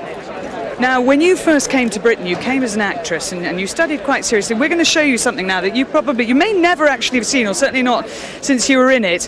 This is Gay Waterhouse in Doctor Who. Watch out for the character known as Presta. I am Leela. This is Rodan. Who are you and what do you want with us? I am Nesbin. The leader? Yes. This is Presta. And this is Arbliff. But what is more to the point, what do you want with us? We don't want anything with you. It's a trick. They've come here to trap us. Yeah, send them back to the city before they bring their guards on us. No, we're escaping from the city. Well, then you do want something from us. Doctor Who is now all the rage, you know. They've reinvented it. I think you should reapply. Well, I said if I fail here, there's always a calling as a Gallifreyan. Fantastic to see that clip. Now, should we think that your horse has a better chance on Saturday than it does today, or are we wrong to think that? Yeah, you're probably right saying that, because the ground might be a bit soft and it'll be a longer trip. But, for anyone who hasn't walked Ascot, it's 10 metres you've got to get up. It's not like an Australian track. All our tracks are as flat as anything, Claire. So they've got to go the 10 metres over the 5 furlongs. It's more like a 1,200 metre race for us. Okay, well, best of luck to you. Hope he runs well today and on Saturday. That's Gay Waterhouse, often known as the First Lady of Australian racing. What? Look at what he's got on his feet. Oh, this is interesting. Let's just show you this. This is Bentley Biscuit's jockey, Nash Rowilla, and he is wearing spurs on his boots. Well spotted, William. Well, I'm standing next to Lee Friedman, giving the last-minute instructions to Craig Newitt, the rider of Miss Andretti. Lee, if we could just borrow you for a second. Pleasure to have you here at Ascot. A famous face all over the world. We know the great success you've had in Australia. Now, Royal Ascot beckons with Miss Andretti. Well, look, we've been planning for this for some months now, and we're excited to be here. And it's been a long journey to get here, and we're in with a shout, I think. Lee, I saw a couple of her wins in Australia. I was actually there in February when she won, I think, the Lightning Stakes. Yes. I love the way she shows that turn of foot at the end of the races. I think that's one of the most impressive things about her. Yeah, if she shows it today, I'll be very happy. In terms of how you line up against the other Australian challengers, Bentley Biscuit, Magnus, etc., where do you think you stand with those horses for a start? Well, I think a 1,000-metre record is exceptional. She's unbeaten at 1,000 metres. Magnus is a very fast horse. The other two horses, Takeover's been showing signs that he probably wants a bit further, and Bentley Biscuit I would have thought wants a lot further than this, but you never know, it's a race, Australians are never short of confidence. How's yours? Oh, look, if she runs to her best, she can win the race, yeah. Lee, thank you very much. Good luck. Thank you. Well, we ought to have a word with some of the British connections as well. Willie's gone off to find the owners of Desert Lord, who won the Abbey over in Paris. Not quite sure where he is, I've lost him. We're also going to have a word with Dandy Nicholls, who's got 2 runners in the race. He's got Tax Free and Moss Vale. Frankie rides Moss Vale. His son Adrian, who's just walking away there, rides Tax Free. And I was asking his wife Alex Greaves earlier how the horse was. They think he's very, very well. He'd have a chance today. But Desert Lord would also have a big chance. Oh, Willie's just waved at me. Hang on, let's do Desert Lord's owners first. It's all go. Here we go. Go on, Willie. Now then, we had a drink before the Abbey last year, and what did I say? Willie, your exact words. This is from an ex-champion jockey, one of the best. I think you'll go very close, but I don't think you'll win it, young man. And what happened? We went and won it, Willie. So what am I saying today? We'll win it again, mate. There you go. We can't say no more than that, can we, Willie? So you're very happy with the horse? Everything's grand, mate. Yeah, we went across to Nice a couple of weeks ago, finished third, so first run since Hong Kong. Bad ground against us, couple of pounds out, carried 10 stone. Couldn't be more happy, mate. He's come on for it, so let's wait and see what he does. So you think you're happy with the draw? After the first race? After the first race, mate, yeah, we're happy with that draw now. So you're going to beat all these Australians? We're going to beat all these Australians, Willie, then we're going to take you to the bar and get you absolutely blind drunk, mate. That's like what we did. That's what that's what they were trying to do me last time, and it worked. That's what we'll so do. there you are, Claire. Well done, Willie. What do you say, Dandy? He doesn't need a box when he's talking to him like he does with you. He wouldn't need one standing next to you either. Mentioning earlier that Dandy Nicholls has got 2 runners in the race. Mark Wallace here as well has got Ben Bourne, who was second in it last year, up against the same Aussie thing, Takeover Target. So what chance this year? He's a good chance. He's in good order. If we get a bit of luck, hopefully we'll run a good race, you know. Are you excited to be back here? Absolutely, it's a great race with all the media thinking about all the Aussies and everyone else. It's great to be part of it. And presumably that revs you up even more to try and beat them. Well, I can't help not. If you want to win it, you've got to beat them. Good luck to you. Dandy, just a quick word on your 2, and also I have to congratulate you on your amazingly smart picnic in the car park with the candelabra, because that was the owners of Tax Free, wasn't it? That's the owners of Tax Free, the candelabra. I don't know what one is, but anyway, there you go. Now, would Tax Free have the better chance of your 2? You know, he's Tax Free and Mossvale have run against each other before, and Mossvale's beaten him. Tax Free probably going in the race in better form, so we'll just have to wait and see. Like Mark said, you need luck. Let's hope it stays in our country. Because? Well, we're British, aren't we? We don't want the Aussies to win. I'm glad they're here, like, it's great for racing, but you know, we'll have to see. That's what they say about us when we go down to the Melbourne Cup, and not all of them say that they're glad that we're there. That's how you can be hopeful. Now, Willie, I just wanted to compare these 2 top hats. If Willie and Dandy just stand next to each other, how come, Dandy? How come yours is all furry? You don't give it any milk, do you? No milk, son. And you have got fat. Yeah, you've got smaller. Best to leave it there. Take care. Well done. Well, as these runners come out onto the course, and it's very interesting to see them as well. Some of them Magnus in the most brightly coloured pair of blinkers you've ever seen in your life. But anyway, let's have a look at the runners and riders for this race. 1 is Ben Bourne, Pat Smullen. 2 is Bentley Biscuit, Nashra Willer. 3, Dandy Man, is Pat Shanahan. Number 4, Desert Lord, Neil Callan.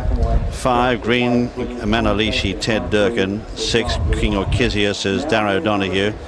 Magnus, Damien Oliver. Matsuna Suki, Johnny Murta. Morehouse Ladders, Tom Eves. Moss Vale is Frankie Dettori. Pivotal Point, Seb Sanders. Takeover Target, Jay Ford. Tax Free, Adrian Nicholls. The Tattling, Darrell Holland. Manzilla is Olivier Pallier. Miss Andretti is Craig Newitt. Conquest, Hugh Bowman. Dazed in a Maze, Richard Hughes. Takeout 19, Hamoudi. Beauty is Truth is Thierry Tudier, and Enticing is Jamie Spencer. They're the 20 runners for the King's Stand Stakes. This is the course they take, straight, of course, with undulations from the 5. And the stalls, as you can see, they're a little bit away from that stands rail. They're in the centre, and there'll be a little gap on either side of the stalls. 20 runners for this King's Stand. Here's the betting.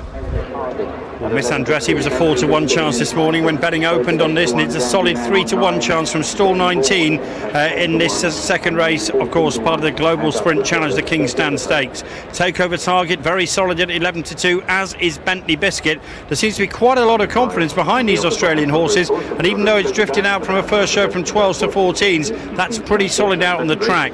Much easier to back at the British Challenge, including Ben Bourne and Tax Free, who are both, Ben Bourne's 10-1 and Tax Free is 14-1, but the betting at the moment is dominated by the Australians. Miss Andretti, Takeover Target and Bentley Biscuit, the front 3 in the betting, and at the moment it looks like the Australians are here to win. And here is the one who did it 12 months ago. I've just seen his price today at 11-2. He was 7-1 when he won 12 months ago, and of course later in the week last year he went on to be 3rd in the Golden Jubilee. This afternoon he comes from stall number 14. Based on the evidence he saw in the first, that's no bad draw. Not really. Mick popped out there and came up from 17, so it was a very good draw. This horse is a grand horse. As I was saying last year, he's got stacks and stacks of pace and battles all the way to the line, and then later in the year he went on to October and great little grand horse. So we know he can do it, and he's back to repeat last year's success. Now, right at the bottom of the race card is one of the 3-year-old fillies in the lineup, which is Enticing. Jamie Spencer's walked this filly, who's trained by William Haggis, all the way down to the post. There she is. She's obviously just a complete speedball. She's won 4 races. They've all been at 5 furlongs, and when she gets everything right, she's very fast. Yes, she is. 5 furlongs, fast ground. She's got tons and tons of what you need. Speed, and that's all she is.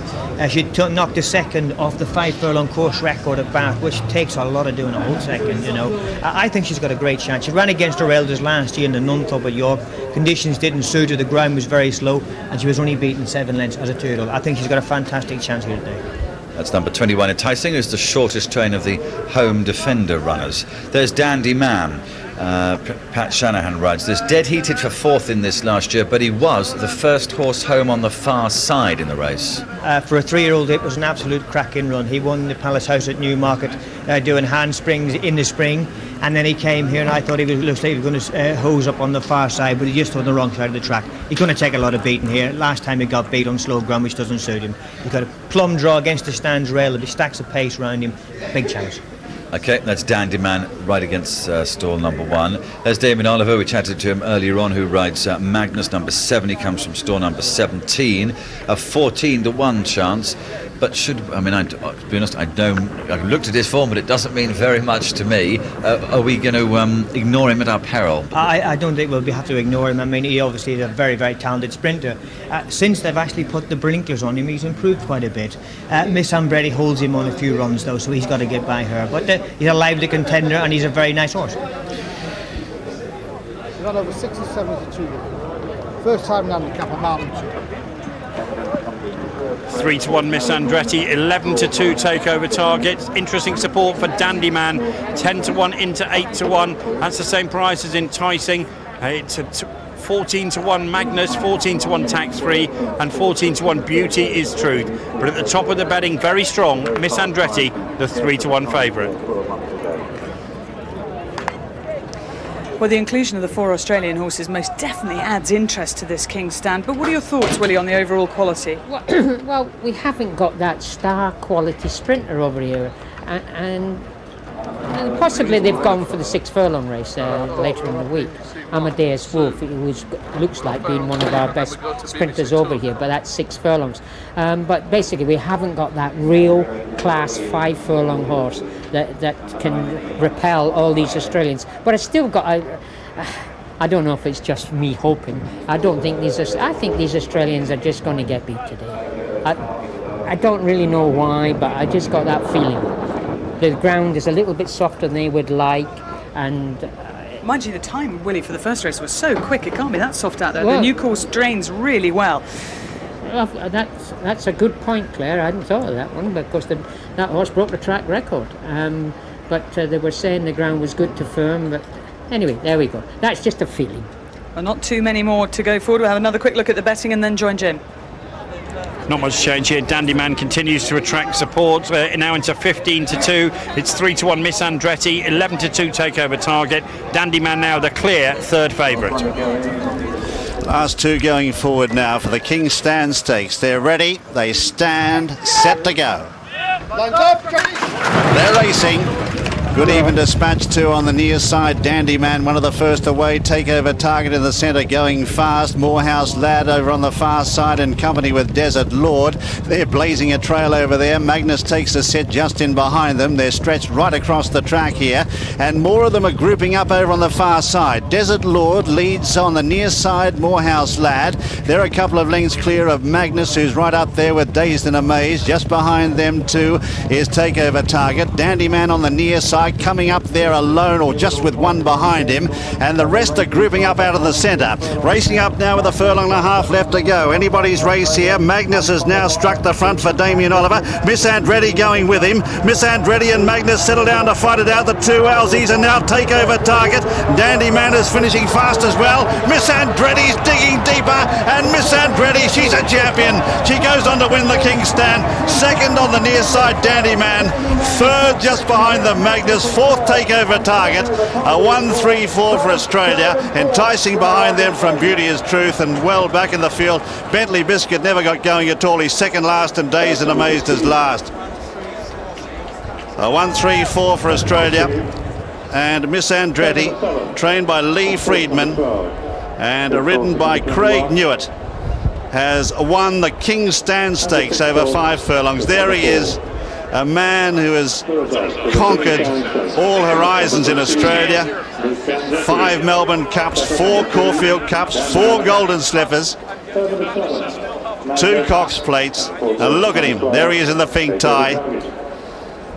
And absolutely delighted, Miss Andretti tucked in behind and then ran on, cut down Magnus, and then swooping late on the outside. Dandy Man was never going to get there. Miss Andretti has won it, and what a sprinter she is.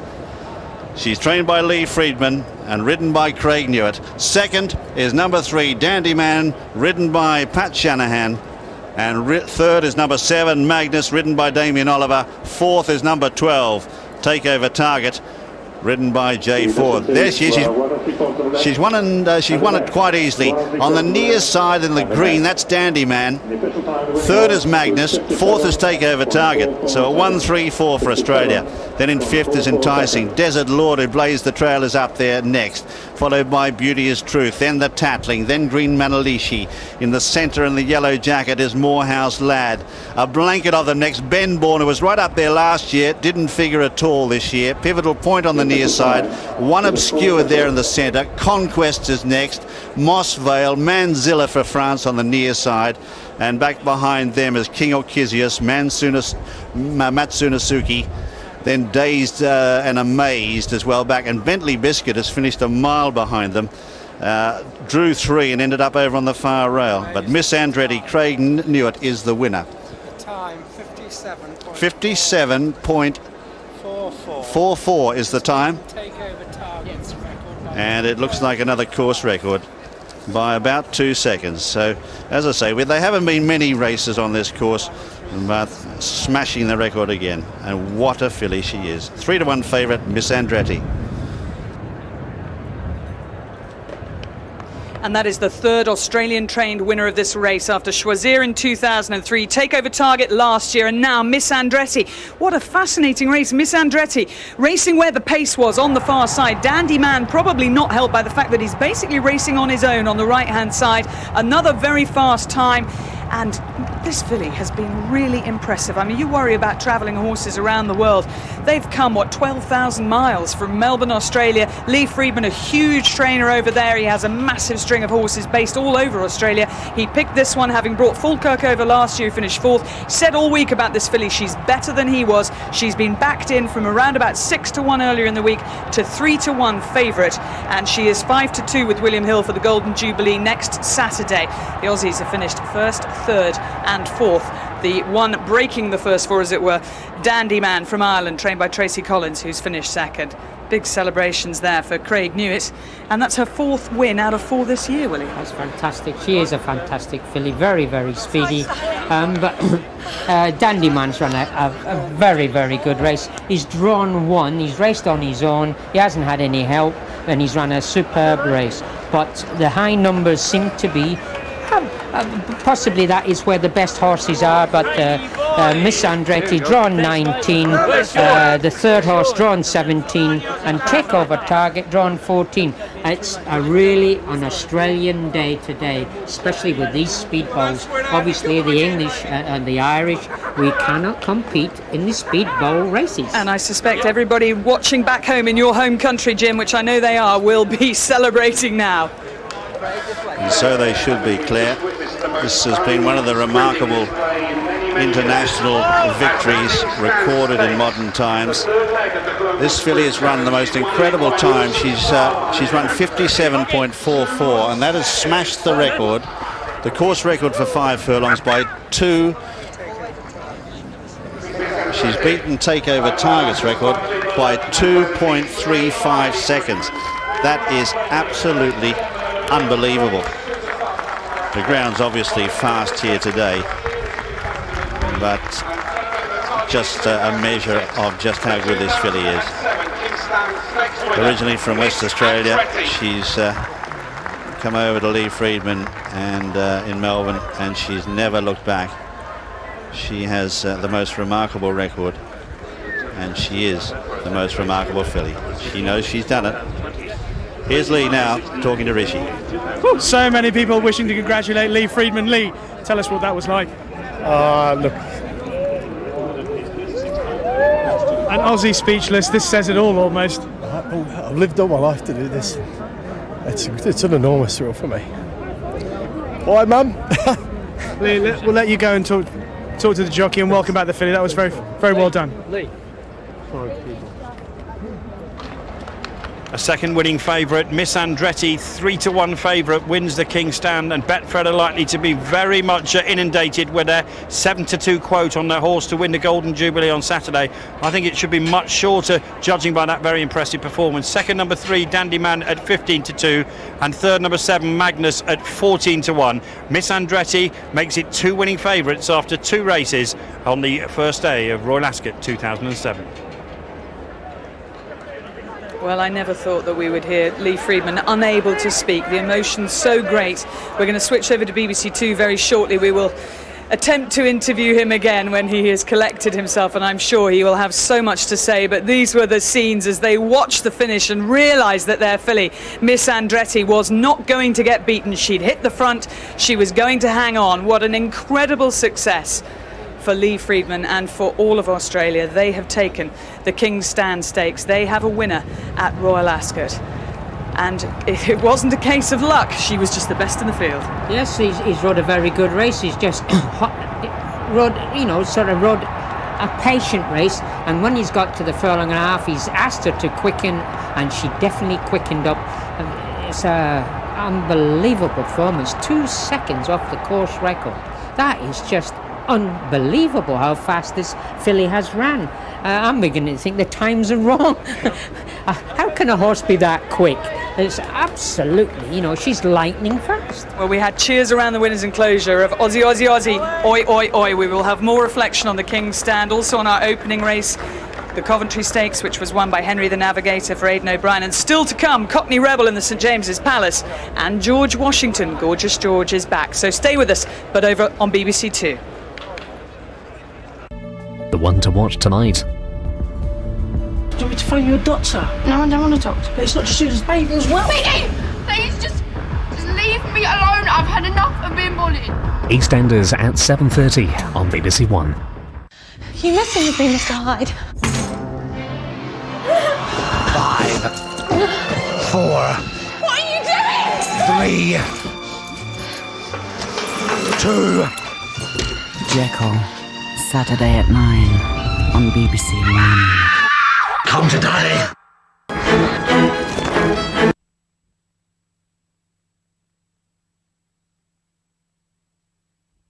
Enjoying, the Australians have come and they have conquered. Miss Andretti, the 3-1 favourite, winning the King's Stand Stakes. Now, when we spoke to Lee Freedman earlier, he couldn't speak. He was just choked up. I wonder if he's recovered now. Rishi's with him.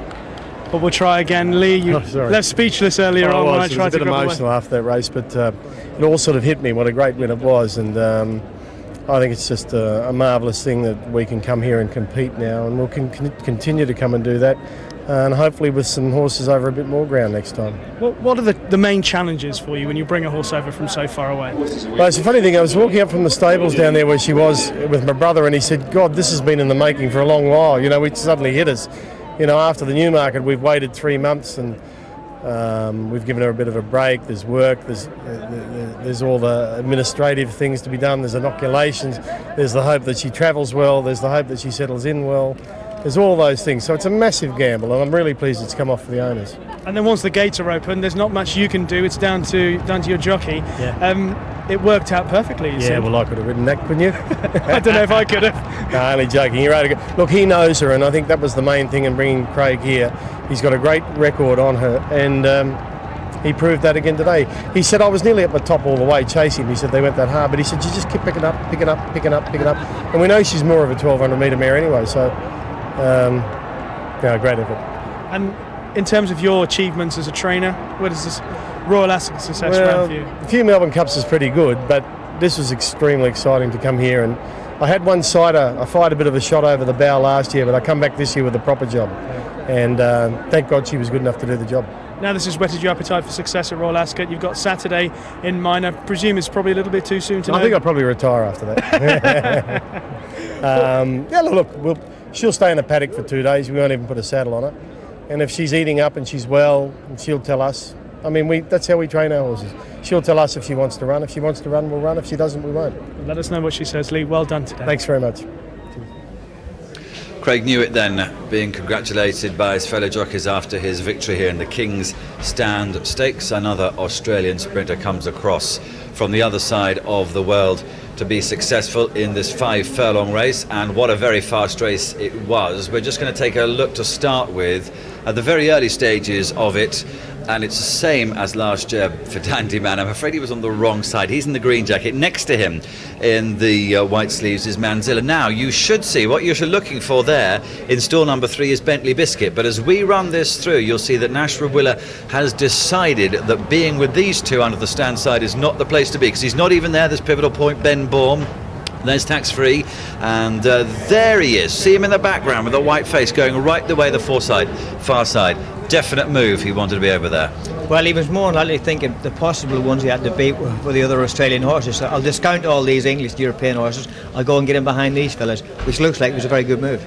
Yes, he in fact ends up, we'll see him right there, he is, right up on the outside. But the other ones that we need to have a look at, Dandy Man, there he is, all alone towards the stand side. And look at the winner here, Miss Andretti, just in behind Magnus, who at this stage you would think was going slightly better than her. Yeah, it looks like the winner, Miss Andretti, just takes her time to warm up into a race. Young Hewitt, it just took his time, let her build up, and then he gave her a crack, and she really picked up. Magnus ran a cracking race, always showing stacks and stacks of pace in front. And Takeover Target as well, a good run from him. What about Dandy Man though? I remember you and I standing here last year saying, back him next time out. He went in, there's only a 5 to 4 chance admittedly, but he went in. I mean, he's been so unlucky again this year, hasn't he? Twice in a Group 1. He was over there last year. This year he's down here, and they've gone the opposite way on him. Very unlucky horse, but a grand horse. He'll be winning a real top class race before the end of the season. Okay, there's the winning time for you. 57.44 seconds for Miss Andretti. Quickly to tell you, Takeover Target, jockey said he wants 6 furlongs, might run on Saturday. Nashra Willa, Bentley Biscuit, said the ground was too fast for him today. If it's similar on Saturday, there'd be no point running him. And the one that was unlucky, Dandy Man, very unlikely to run on Saturday in the Golden Jubilee, likely to go instead for the July Cup at Newmarket in about 3 weeks' time. The presentation about to be made right next to us. I know the emails are going to be flooding in from Australia and also from the UK. Just to remind you of the email address, go to the BBC website /racing, or you can text us on 81111. And plenty coming in from people already saying how much they're enjoying themselves, and we'll continue to do so for 5 days. It's quite a start already. We've only had 2 races. We've had 2 championship races on, and the Poms got a bashing, didn't they? They have so far. Well, the presentation being made by Anthony Andrews, the actor whose many credits include playing Sebastian Flight in Brideshead Revisited, for which he got a BAFTA. He's currently starring in The Letter, Somerset Maugham's play, at Wyndham's Theatre, and receiving are the owners of Miss Andretti, Sean Buckley, David Mueller and Gabrielle Guenzi. And what a big trophy too, Claire. Look at the size of that cup. I wonder if they'll have to declare that. Oh, I should think so. They might have to put it in, what do you call it when you go on an aeroplane, overweight. To pay for it. Well, we have had 2 fabulous races already, and we've still got all this to come. At 4:20 in the Queen Anne, we will see whether George Washington can switch from his failed attempt to cover mares back onto a racecourse and concentrate. And Willie's been to visit Cockney Rebel. His trainer, Jeff Huffer, there on the right. Steve Harley of the band Cockney Rebel will be here as well. Rishi, meanwhile, will be learning how to be a horse whisperer. He's going to be practicing the art of joining up. Now, various emails coming through, and this one from Australia, actually, Brad Freeman saying, we're sitting up and watching on TVN tonight, fantastic coverage, everyone down under is pushing for an Aussie first four. Well, they had 3 of the first 4, so it wasn't bad. They're enjoying themselves, that's for sure. This one's from Gwen Ahern, who's being very nice about my outfit. Thanks very much. And who's the designer? Laura B. Now, here's a question. Laura B. in Knightsbridge. Now, Peter Meadows says, will it make a difference that George Washington failed at stud? Can he come back to his best? Oh, yes, why not? Yes, it has been done before, so it can be done again. I mean, it's quite simple. Unfortunately, he went to stud as a true champion, so obviously he still will be a true champion, but the thing is today, first time that he's ran since he's been to stud, and he hasn't had a sort of prep race. That is the only thing that's worrying everybody, because we know that he's the best horse, but today he might be a little bit rusty. That's the only thing we're worried about. It is. It's one of the most fascinating questions, and we will be pondering it and taking a close look at George Washington in the run-up to the Queen Anne at 4:20. But still savouring the success of the Aussies in the King's Stand is a man who spends half his time over here and half his time back home in Australia. Extremely knowledgeable he is about racing as well as cricket. He's with Rishi now. Claire, I can't tell you how much of a pleasure this is for me to be standing next to a legend, Richie Benaud. Richie, what was that like watching Miss Andretti storm home, another Australian winning the King's Stand Stakes? Well, we saw Takeover Target last year and had a few quid on that, and back the winner today, but also back Takeover Target, one of my favourite horses, and it was a complete thrill. And also Damien Oliver, terrific ride on Magnus as well. He's run a great race. Looking at a chance of following up on Saturday in the Golden Jubilee. Will you be keeping an eye on that? I understand you won't be here, will you? I won't be here, no. We only come to the first day of Royal Ascot every year, and I'll be doing cricket at the weekend. But this is always a great thrill, and it's a super race, the King's Stand. For me, this is my favourite day's racing in the whole year. Richie, I've had the privilege of being up in the commentary box watching you guys behind the scenes, and one feature I see up there more than anything else is the racing post and racing. I understand behind the scenes there's quite a lot of chat going on between yourself, the likes of Mike Atherton, Michael Holding, about who's going to win. Yes, that's so, and I have a competition with Jack Bannister, an old fast bowling mate of mine, and that runs every Saturday of the year. Yeah, racing post is always there, always open and available to anyone, and so is Timeform. Richie, if we go back to cricket and talk about the Ashes that's just gone past. I mean, England humiliated by the Aussies. Australia just conquering everything in all sports. They won the World Cup as well. They're here now winning the King's Stand Stakes, the Global Sprint Challenge. About England's cricket chances, I mean, how far did they regress over the winter, do you think? Well, they were poorly prepared. That was the worst thing about it. One of the worst preparations I've ever seen for an Ashes battle by either side. Australia when they were being beaten and England. So once they get that right, once they get their preparation into order, then they'll play well. They're beating the West Indies, beating them hollow at the moment.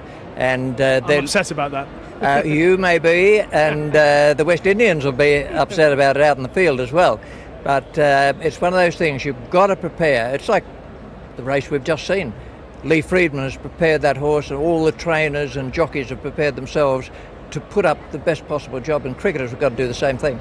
Rich, I have one last question. Leg spinner runs in the Ascot Stakes today. One of the greatest leg spinners standing in front of me. Are you going to have a bet on that?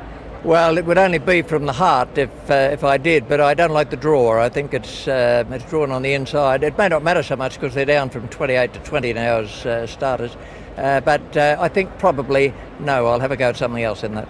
Well, I certainly will, just for sentiment's sake. Richie, it's a pleasure to speak to you, and good luck with your punting later today. Richie, great to talk to you.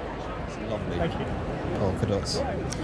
Well, congratulations to all our viewers at home who might have had some money on Miss Andretti. We didn't do so well, the fashion team didn't do so well in that race, but we had a second, which I'm pleased with. Dandy Man, James. I'm a terribly poor loser, I must say. Oh, I knew that. We're, of course, in the Royal Enclosure. We've hot-footed it over from the Fashion Tree to make it here to the Royal Enclosure, which really has a brand new atmosphere this year, doesn't it? I think the standard is absolutely superb. You know, the enclosure is much more clearly defined, and it's absolutely delightful to see the people have space to breathe and to promenade and to enjoy the clothes and to enjoy the occasion. And a lot of changes this year that we've talked about throughout the whole day. A new change. Traditionally, of course, one had to be a member to gain access to the Royal Enclosure. That's changed this year, hasn't it? Well, yes, you can buy your way into the enclosure, but it was ever thus, you know, with all those American billionairesses at the turn of the 19th century. You know. I think it cost considerably more, though, in those days. I think now it's £150 and one can come through the Royal Enclosure gates. But the standard is still superb.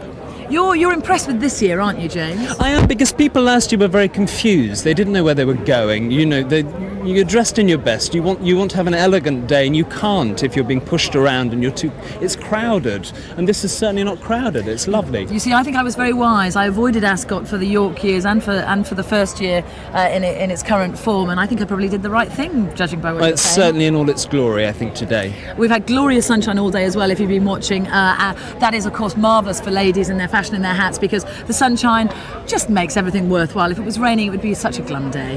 Well, I'd be desperately depressed if you were hiding in a tent all day, and it was such a waste for all of these ladies, so yes. Now, there are very many reasons that I'm jealous of you, James, but one of the reasons I'm jealous of you is that when you go to have a hat fitted for you, that's it, you're sorted for the week.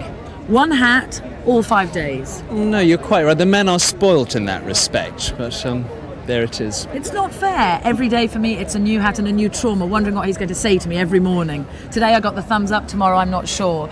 But what we're going to look at now, James, is you being fitted for the very hat that you wear upon your head, because last year, of course, lots of viewers commented about the size of your top hat. They thought it was a little small on your head. Well, you see, I rather liked it, and I still believe that a hat's not a hat unless it's tilted, and I find it very difficult to tilt this when I keep on fiddling with it an awful lot more than I did my old one, and it's certainly sentimental. The old one was bought in an auction, and I adored it. Well, you tilt your hat and we'll take a look at how you came to be wearing it. That's better. Top hats must be worn in the Royal Enclosure at Ascot. After numerous comments about mine last year, I've decided that size really does matter as much as style, which is why I'm visiting James Lock & Co., the illustrious London hatter to icons of British elegance, Lord Byron, Beau Brummell, the Duke of Windsor and Cecil Beaton. I'm joined by Patrick Lamb. Hello, Patrick. Good afternoon. Hello. Now, I got a lot of stick for my top hat last year, and you'll probably tell why. I rather liked it from the front, that it looked rather elegant and rakish, that you wear it down on the head, but it doesn't quite cover the crown, and I tend to look like a circus monkey. I wouldn't go that far, but you're cheating. Yes. In other words, if you put the hat on properly, all its defects are revealed. It should be worn further down, about 1 finger above the eyebrow. Yeah. What you need is another hat which will suit you perfectly. That is not the one. That'll fit somebody 2 sizes smaller. I can rehat you in a hat which will do justice Be both to delighted. you and the hat itself. Silk is, obviously, you always see black silk top hats in the Royal Enclosure. You rarely see grey these days. You very rarely see grey. And the mourning band, presumably, was for Edward VII, for the Black Ascot. This is true, yes, and the tradition has persisted ever since. People do like little affectations, but we discourage that completely. It's got to be black mourning band and nothing else. Yeah. So we tell them gently what the proper procedure is. So try this for shape and size. That feels infinitely better. It's perfect. If we required the hat to be adjusted slightly, we would take your head shape with a conformateur, which is an implement we've had here for nearly 150 years. That'll take your head shape perfectly. It will be an honour to be measured by Lock. Thank you so much, Patrick. Pleasure. You're very welcome. you. Thank you. Janet, it looks like an instrument of medieval torture. Well, it's actually the conformateur. So just align the front of the head measuring device. It feels like an instrument of medieval torture. And the little sort of template in there goes down. It doesn't measure IQ, does it? Well, it could be used for all sorts of things. Like, dare I say, NASA's used it to measure the head shapes of astronauts, and all sorts of people have used it in. It comes frivolous, I would imagine. All right, a very unique shape. Long oval fitting, which we can make up into a head block and actually shape up the hat to fit that way. Does this tell you the exact size? Well, this is actually for the shape, but it's about a 1/6 of life size, this head shape, and when we cut it out, we put it on a block and a plate rather, that then we put a block around it, and that becomes the actual size of the head. So right. That's a movable block. So Patrick might have been spot on. Oh Yes, that's very close. It might just make it a tad longer. So you can steam it, stretch it to. Well, you actually bang heat to- the hat and it Yeah. becomes malleable with heat. It's got shellac, which is a special hat varnish. Well, I think this looks absolutely terrific. He says loving himself in the mirror. Does it work from the profile, Janet? Yes, that's great. It's Well, very wonderful. Thank you so much for your help. I'm absolutely delighted, and I hope the viewers are satisfied now. Thank you. Thank you. Bye. Goodbye. And now the hat fits perfectly. Well, the head that wears the throne is here in the paddock, Her Majesty the Queen, taking a very close look at these 8 runners for the St James's Palace. It's the first Group 1 of this year's Royal Ascot, and they are a good-looking bunch of colts. Cockney Rebel, the favourite, looks very well, Willie, but we like Crackador, don't we? Well, he's a very imposing colt, big, strong horse. He is a very nice-looking horse. And he's just gone over the far side, actually. I noticed that there's Just over there. there's 2 handlers there with excellent art. He looks quite well as well. I think he possibly is the best of the O'Brien horses. That's him. Oh. Well, we'll come back to excellent art in a minute. Let's just have a look at Cockney Rebel, the winner of the Guineas, the 2000 Guineas and the Irish 2000 Guineas, named after the band. And the band's lead singer, Steve Harley, is actually here at Royal Ascot. Is this the greatest compliment, do you think, to your life's work, that a horse this good is called Cockney Rebel? Aside from #1 hits, yeah.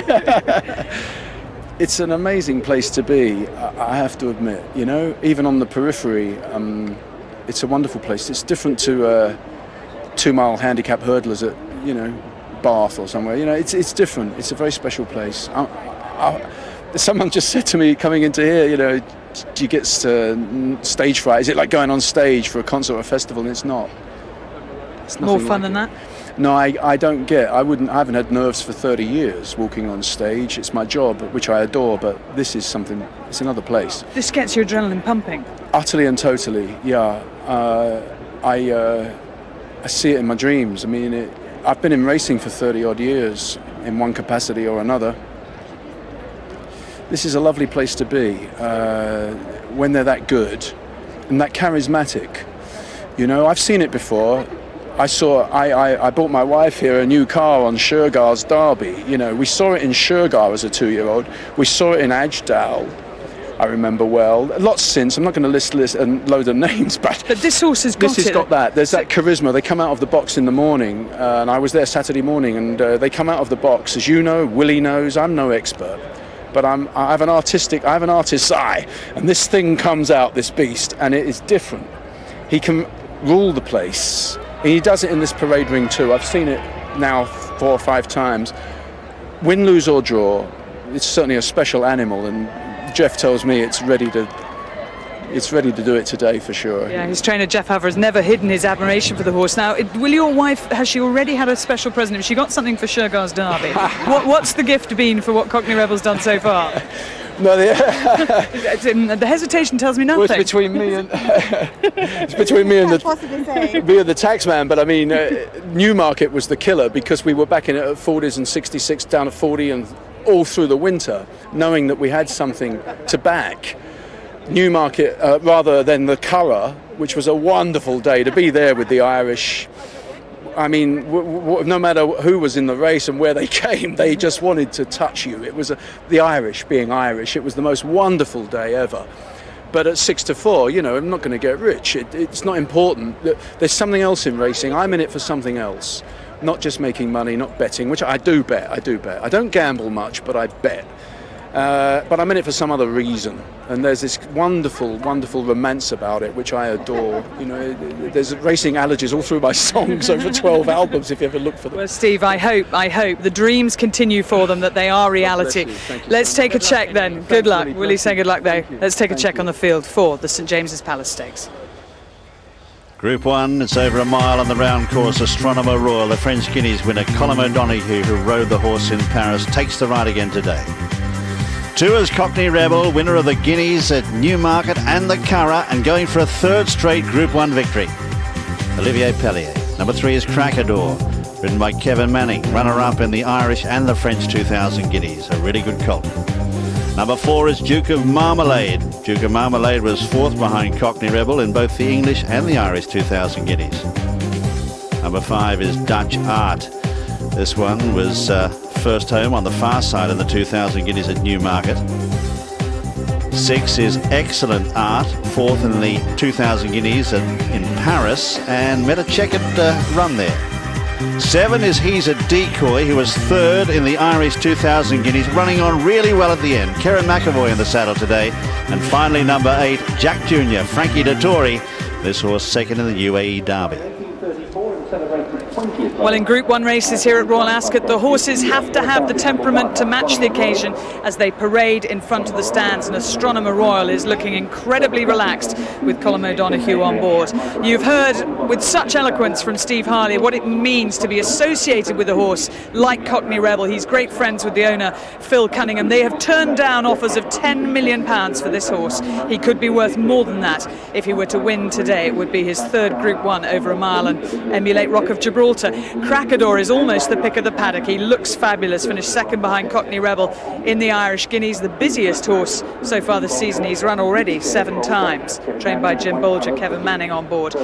Duke of Marmalade is due to be the next one out, rather easier to handle than Aiden O'Brien's horse that he'll be running in the race after this, George Washington, who will also be required to parade unless they've asked for special permission to miss it with George Washington. But Duke of Marmalade, a fair old gap before we get to him. Mick Kinnan on board, and he has finished 4th behind Cockney Rebel so far, twice. And he's quite a tall horse. He's quite a sort of insipid colour. He's not a deep brown bay. He didn't stand out in the paddock, but he's clearly got ability. Number 5 is Dutch Art, and Peter Chapel-Hyam really does think an awful lot of this horse. He's a smaller type, he's a ball of muscle, very strong animal, and he will be, they promise, closer to Cockney Rebel, if not in front of him, than he was in the Guineas. Jimmy Fortune taking the ride. Excellent Art is a good-looking horse, and Jamie Spencer stays on him, having looked extremely unlucky in the French 2,000 Guineas. Well, Jamie has a chance to put things right with him and the horse. And interesting that Aiden has chosen this horse to walk beside out onto the course, and just give Jamie a few last-minute thoughts. He's a Decoy, he's a good-looking horse, just jig-jogging there, but not doing anything untoward. He's not sweating over much. He's a lovely-looking animal. David Watchman trains him. And bringing up the rear is Jack Jr. Now, not often you see Frankie Dettori on board a rank outsider in a Group 1 race, but that's what he is today. Slightly more streamlined, slimmer than the other horses, not quite as strong, hasn't got as much depth. But they wouldn't even bother turning up here if they didn't think that they had some hope of collecting prize money, which does go down to 6th place. Well, after the first 2 favourites have won here at Royal Ascot, the bookmakers are running for cover, and Cockney Rebel's price is evaporating now all the time, and it's now an even money favourite, although there is still some 11 to 10 available on the rails. Dutch Art is 7 to 2 second favourite, Excellent Art is 15 to 2. With Duke of Marmalade 12 to 1. There's been significant support for He's a Decoy. This horse was well backed this morning and is perhaps the best each way of the race. Cricador has also been backed into 12 to 1, but it's this support for He's a Decoy that's interesting at 12 to 1. I've been a much bigger price this morning. Also the Frankie factor, well, Jack Jr.'s come in from 50s to 33s, but it's the professional money, and it's the shops around the country, because Cockney Rebel, remember, could make it a 3rd successive winning favourite, and it would be some treble of its own. Interesting, the money for Jack Jr., who finished 2nd to Asiatic Boy in Dubai. Asiatic Boy could be the best miler in the world, who knows yet. Frankie Dettori will be taking the ride on Jack Jr. There's Olivier Pellier, who gets back on board Cockney Rebel, who's looking wonderfully relaxed, and Mick Kinnan there, his brows always furrowed in concentration. These are the pros, the men in whose hands the fate of their horses lies. The decisions they make at 40 miles an hour are the difference between winning and losing, and the money going on in its thousands down in the betting ring. It's a bear pit down there. Willie, if you had £100 in your hand, what would it be going on? Well, I would love to see Cockney Rebel do it today. He's going to go into the history books as a real champion. And after being down there to see the horse in his stable, he's such a laid-back horse. He's not the best-looking horse in the world, no, but everything about him works. He's okay. As you can see there, he moves very well. He's just taken a nice hold. Olivia just he wants to just drop his hands now, and the horse will relax. He did pull a little bit early in his race at the Curragh because there wasn't a lot of early pace. Hopefully today that he'll be able to get the horse relaxed. But basically, I don't think it really matters how the race is run. This guy is going to take a lot of beating because he's such a laid-back animal. He's got nothing seems to worry him. You can have the race run any different way and he'll handle it. Well, one of those that could beat him is Excellent Art. Let's find out what Ian and Ray make of the rest of the field for the St James's Palace. And Duke of Marmalade and Dutch Art are the front two there, just approaching the start. Duke of Marmalade, the dark blue colours, Mick Kinnan riding him. He has been beaten twice already this season by Cockney Rebel, Ray even. So he has a lot. He has a lot to do with Cockney Rebel. He certainly has. I think that he got closest to him last time in Ireland, but they didn't go very fast in Ireland. It was more like he suited him. But I mean, he's a solid horse. If things don't plan out right for some of the horses, he's got a good squeak, but he's got a bit to find. Okay, 12-1 chance, 2 fourth places in 2 classics for him so far this season. We saw with him going down Dutch Art, number 5, who's ridden by Jimmy Fortune. There he is. Now, of course, he was over the far side in the 2,000 guineas, the opposite side of the track to Cockney Rebel. He won't have that problem this afternoon, and he'd made a lot of improvement from his first start of the year to that second start, and he's had 6 weeks off. He's a bit fresher than Cockney Rebel. He certainly is, but there's a lot of good words for this horse in Newmarket. They're very, very confident. He's going to get a lot closer to Cockney Rebel if possibly beat him. He improved markedly from the Greenham to the 2,000 guineas, wrong side. But I mean, he's got a great chance. We're going to have a great race. I mean, there's not going to be too much between them today. 7-2 at the moment, Dutch Art, and he was a Royal Ascot winner last year when he won the Norfolk Stakes. He's a decoy in 3rd place behind Cockney Rebel in the Irish 2,000 guineas last time out, 12-1, so rather like Duke of Marmalade. He's been beaten by this afternoon's favourite, and so if you look at it beforehand, there shouldn't be much reason why he can reverse that form. The same with the other horse, Duke of Marmalade. There shouldn't be much between them again today. See who gets the best run through. Kerry McAvoy rides him, and he's going to come from stall number 5. Just tactically today, Cockney Rebel's best run was the Newmarket win when he won the 2,000 guineas there. If that was a strong gallop, if they were not to go strong gallop today, would that upset him? I don't think. I think he wants a strong gallop.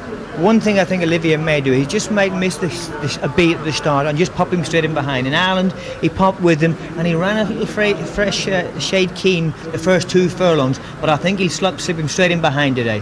Okay, there's the other classic we're in the field, which is Astronomer Raw, number 1. He won the French 2,000 guineas last 2, although arguably Excellent Art, who's behind him there in the pink jacket, number 6, was very unlucky in that. But he came from a long way behind this horse.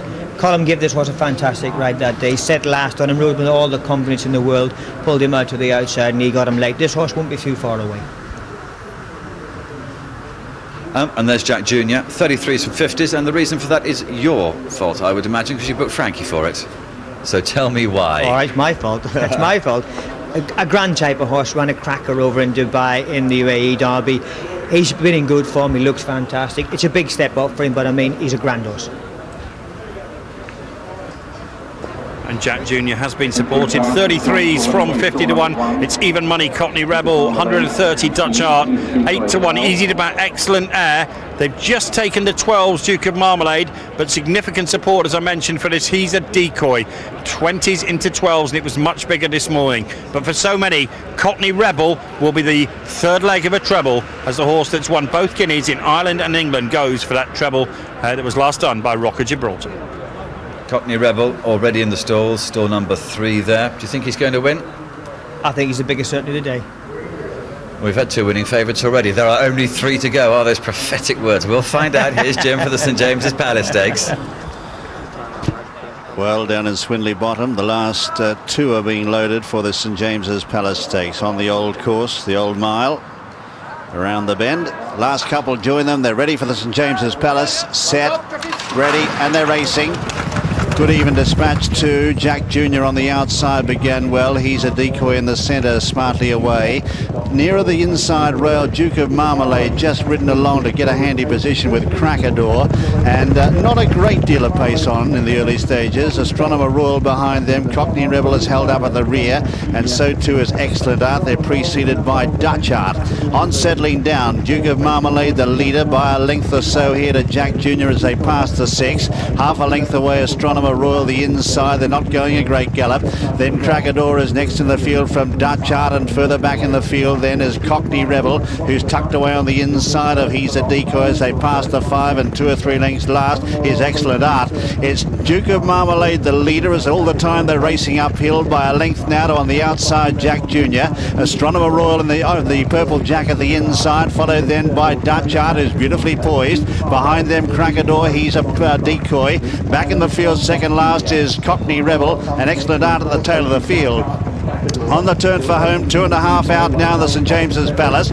On the far side, the leader is Duke of Marmalade. Here come the challengers now. Jack Jr. pulled out for a run with Dutch Art. Astronomer Royal has got plenty of room now, and Cockney Rebel taken to the outside is starting to sprout wings. Just over a furlong left to go now. Duke of Marmalade the far side. Here come the challengers. Astronomer Royal, Dutch Art, Cockney Rebel right down the extreme outside. Duke of Marmalade and Excellent Art is forcing through. Excellent Art grabs the lead close home, and Excellent Art has got up to win it from on the inside. Duke of Marmalade in third then is Astronomer Royal. Further back in the field, Dutch Art from Krakador. Cockney Rebels finished out in the centre of the course. Then Jack Jr. and He's a Decoy. Excellent Art has got through on the inside from last for Jamie Spencer and has got up to win it from Duke of Marmalade. Very, very tight for third as well, between 3 horses there, but there's the winner, Excellent Art, colt by Pivotal, trained by Aiden O'Brien. Second is Duke of Marmalade, trained by Aiden O'Brien, and third, Astronomer Royal is in that photo with Cockney Rebel, who's out very wide. So let's have a look at them again, but we'll leave that to the judge, the third place. But Aiden O'Brien has dominated this race. Excellent Art has got the money here. Excellent Art has won the St James's Palace. Astronomer Royal is has got third there. From in fourth, looks like Dutch Art and Cockney Rebel on the near side. Then Krakador behind them. Jack Jr. is further back, and then He's a Decoy. So let's just confirm that. Excellent Art the winner, Duke of Marmalade second, third Astronomer Royal, a 1-2-3 for Aiden O'Brien, and fourth is Dutch Art, Jimmy Fortune. And there's Cockney Rebel.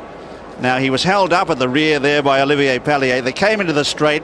He had plenty of room on the outside, but he started to drift out into the centre. He's finished up right in the middle of the course. And this winner, Excellent Art, has found the opening on the inside and has got through to get up and grab the stablemate Duke of Marmalade and to win well at 8-1.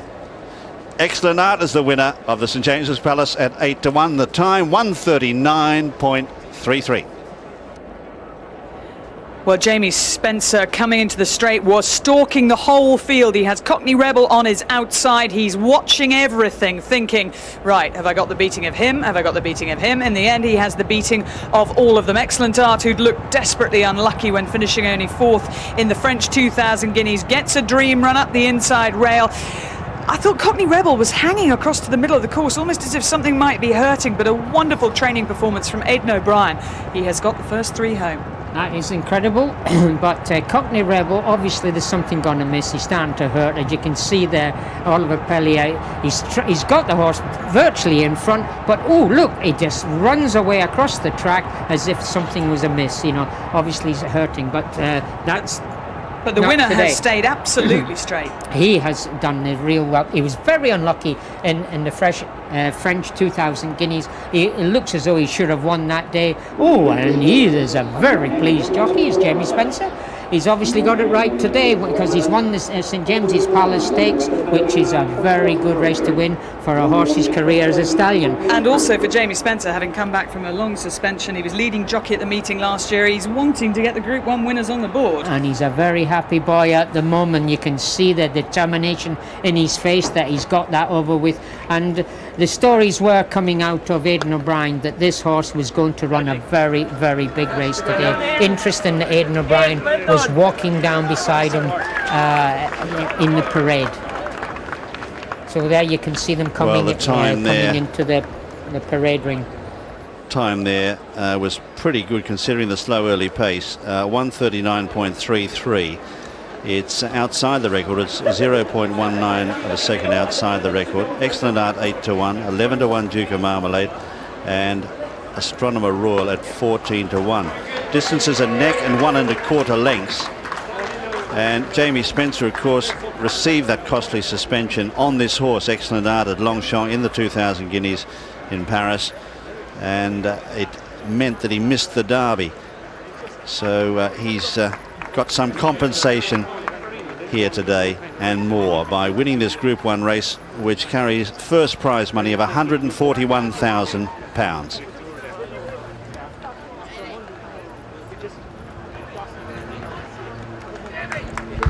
Your Majesty, Your Royal Highnesses, my lords, ladies and gentlemen, we have witnessed a thrilling finish to the St James's Palace Stakes.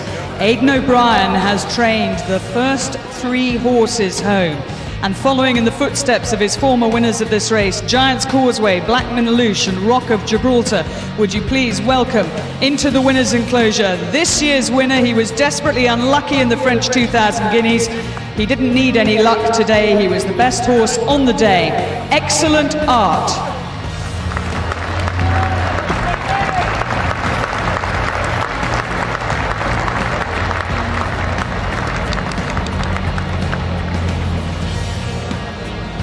Well, there is Aiden O'Brien going forward now to greet his winner, Excellent Art. This horse was purchased by Michael Tabor, John Magna, and I think Derek Smith during the off-season. Was formerly trained by Neville Callahan and was a very good 2-year-old, showed quite a lot of promise, and his early runs were particularly good on soft ground. But today, even though that round course is softer than the straight course, officially it's good, and the time indicates that it is excellent ground. But he's a quality horse, this Excellent Art. He's by Pivotal out of Obsessive, and he's going to be a very valuable stallion prospect for the owners. Okay, let's have a look now at the full result on this St James's Palace Stakes. It ended the run of favourites, but it was an Aiden O'Brien 1-2-3. If you're a Ballydoyle fan, you've cleaned up. And first, number 6, Excellent Art at 8-1. Second, number 4, Duke of Marmalade at 11-1. And third, number 1, Astronomer Royal at 14-1. And there we have the straight forecast paying £92.37. Well, there'll be plenty who would have followed Aiden O'Brien who'll have been with that. Excellent Art, Jamie Spencer, get the money at 8-1 with Cockney Rebel for once doing the bookies a favour. Well, while Cockney Rebel was drifting away towards the centre of the course, the winner, Excellent Art, was sticking bang on the rail. And Willie, have another look at this, because when you're a jockey sitting in last, knowing you've got lots of horse underneath you, you're thinking, I hope I pick up, but also you're thinking, I hope the gaps come. Well, the gap did come for him, but that you see there, he's following Dutch Art all the way. He's in the draft there. He just comes out of the draft and says, right, let's go, let's get some work done, because he's been on the bridle all this time, and he said, go, you've got to sprint finish now. They haven't gone as fast as I would like, but come on, we've got to go. He comes between his 2 stablemates, Duke of Marmalade and Astronomer Royal. And he just hangs away as if he was feeling something. He might be hurting. He has never done that before. Well, actually, when you look at back at the Guineas, he did come from the outside of the field towards the rail, so possibly he has done it in the past. And with winning jockey Jamie Spencer, Jamie, did you feel that you had a point to prove after both yourself and the horse after the French 2,000 Guineas? Some ways, yes, but in other ways I felt it was what was best for the horse in the day in France, and as I felt after the race, he'd have won, and he'd won easily if he got the gaps, and today he's proved it. Got settled lovely towards the rear. We didn't go quick, so that was my only concern, but once he got the split a furlong down, he was always going to win, and he won snugly in the end. All the top milers were in the race today. The way he's beaten them proves that he's just about the best of them.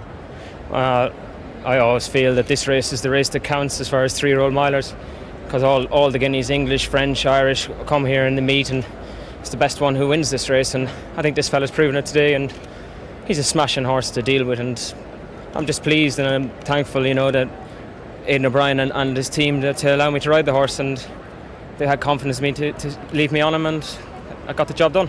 Jamie, well done. Thank you.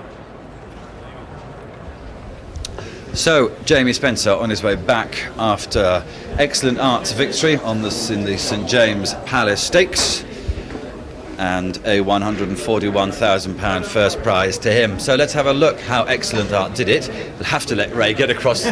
Just because I called you Mick half an hour ago, there's no need to get like that about it. Right, okay. Now, the interesting thing about this race is we did say beforehand we weren't too sure that they were going to go a very strong gallop. Out here in front is Duke of Marmalade. Now, he's run second place today, a better performance he's put up before so far this year, but he's very much got the run of the race. But the two we're really interested in, there is the favourite, Cockney Rebel. Now, he's held up in a slowly run race, always a difficult thing to do, but of course the actual winner is even further behind. There he is, Excellent Art. Now we jump on to the closing stages of the race because they're roughly in the same order as well, and we'll see in the pink jacket right at the back here he is, Excellent Art, and right next to him up there is Cockney Rebel. Now we'll discuss Cockney Rebel in a second because obviously he's not run to his form at all, but there is no excuse because of the way the race has been run today, is there? Not really. I mean, he's running a little bit, he's more likely to run a little bit keener than Livia wants him to because they're not going very fast. Mix, as you see, Mix in front, and he's trying to make every post a winning post, and his horse is just taking his time. He's a big, long striding horse. Jamie, on the other hand, smokes around the inside, just like he did in France, takes all the chances, going for all the gaps. He's waiting for them in front to pick up, and maybe just drift out of his way. Olivia, on the other hand, switches to the outside. All of a sudden, he's not going very well. He isn't, but he has got a little bit of first run on Excellent Art, and now this is the big problem that occurs for him, this horse. He has gone round a similar turn. It's not quite such a slight, a close turn to home as it is at the Curragh, but he's unable to make this horse go forward like he needs to at the end of the race, is he? He certainly looked like whenever Olivia let him go, he went to win his race, but he started to hang out. You'll see from this side on that the horse actually starts to hang out into the middle of the track. Yep, he's won from the outside there, and this is just now as he's coming to make his challenge, and as the horse continues to drift left-handed all the time. And Olivia actually has his stick in his left hand and he runs into that, so it's more than likely looking the horse has maybe have a slight problem somewhere. So that is Cockney Rebel. The winning favourites come to an end. Excellent Art though. What about the whole form of the race? There are in fact 5 of them very much in a line, aren't there? Yeah, but the run to the form where they run the 1,000 guineas and the 1,000 guineas, 2,000 guineas now and 2,000 guineas at Newmarket. So it goes eventually to Excellent Art. The pink colours, the second colours of Mrs. John Magnier. Number 6 wins it with Jamie Spencer. And let's have a look at the times now. They've been very fast so far today. Let's have a look at this. Excellent Art wins them 1:39.33. There has been a faster one, which was Nanina winning the Phyllis equivalent of this, the Coronation Stakes at last year's Royal Ascot meeting. But so far, Ray, they do seem to be clocking it, particularly the sprints. Very fast times. Very fast times. The ground has to be quick, but the track, all the boys said the ground is riding quick here today. You know, there's great grass on it, but it's riding fast. Finally, just a quick news from Jeff Huff, who trained Cockney Rebel. He's always had a tendency to hang left-handed, he said, which he's done today, but it's never been as bad as this. He's going to take him home. He's going to turn him next on a straight track, which is likely to be Deauville for the Jacques Le Malouin, which is in the middle of August. Thanks for that, Ian. In the meantime, the presentation was made by Her Royal Highness the Princess Royal and to the joint owners of Excellent Art. Sue Magna there in the white, Michael Tabor, Derek Smith and Matthew Green, who has retained an interest in the horse. He used to own all of him and has retained an interest.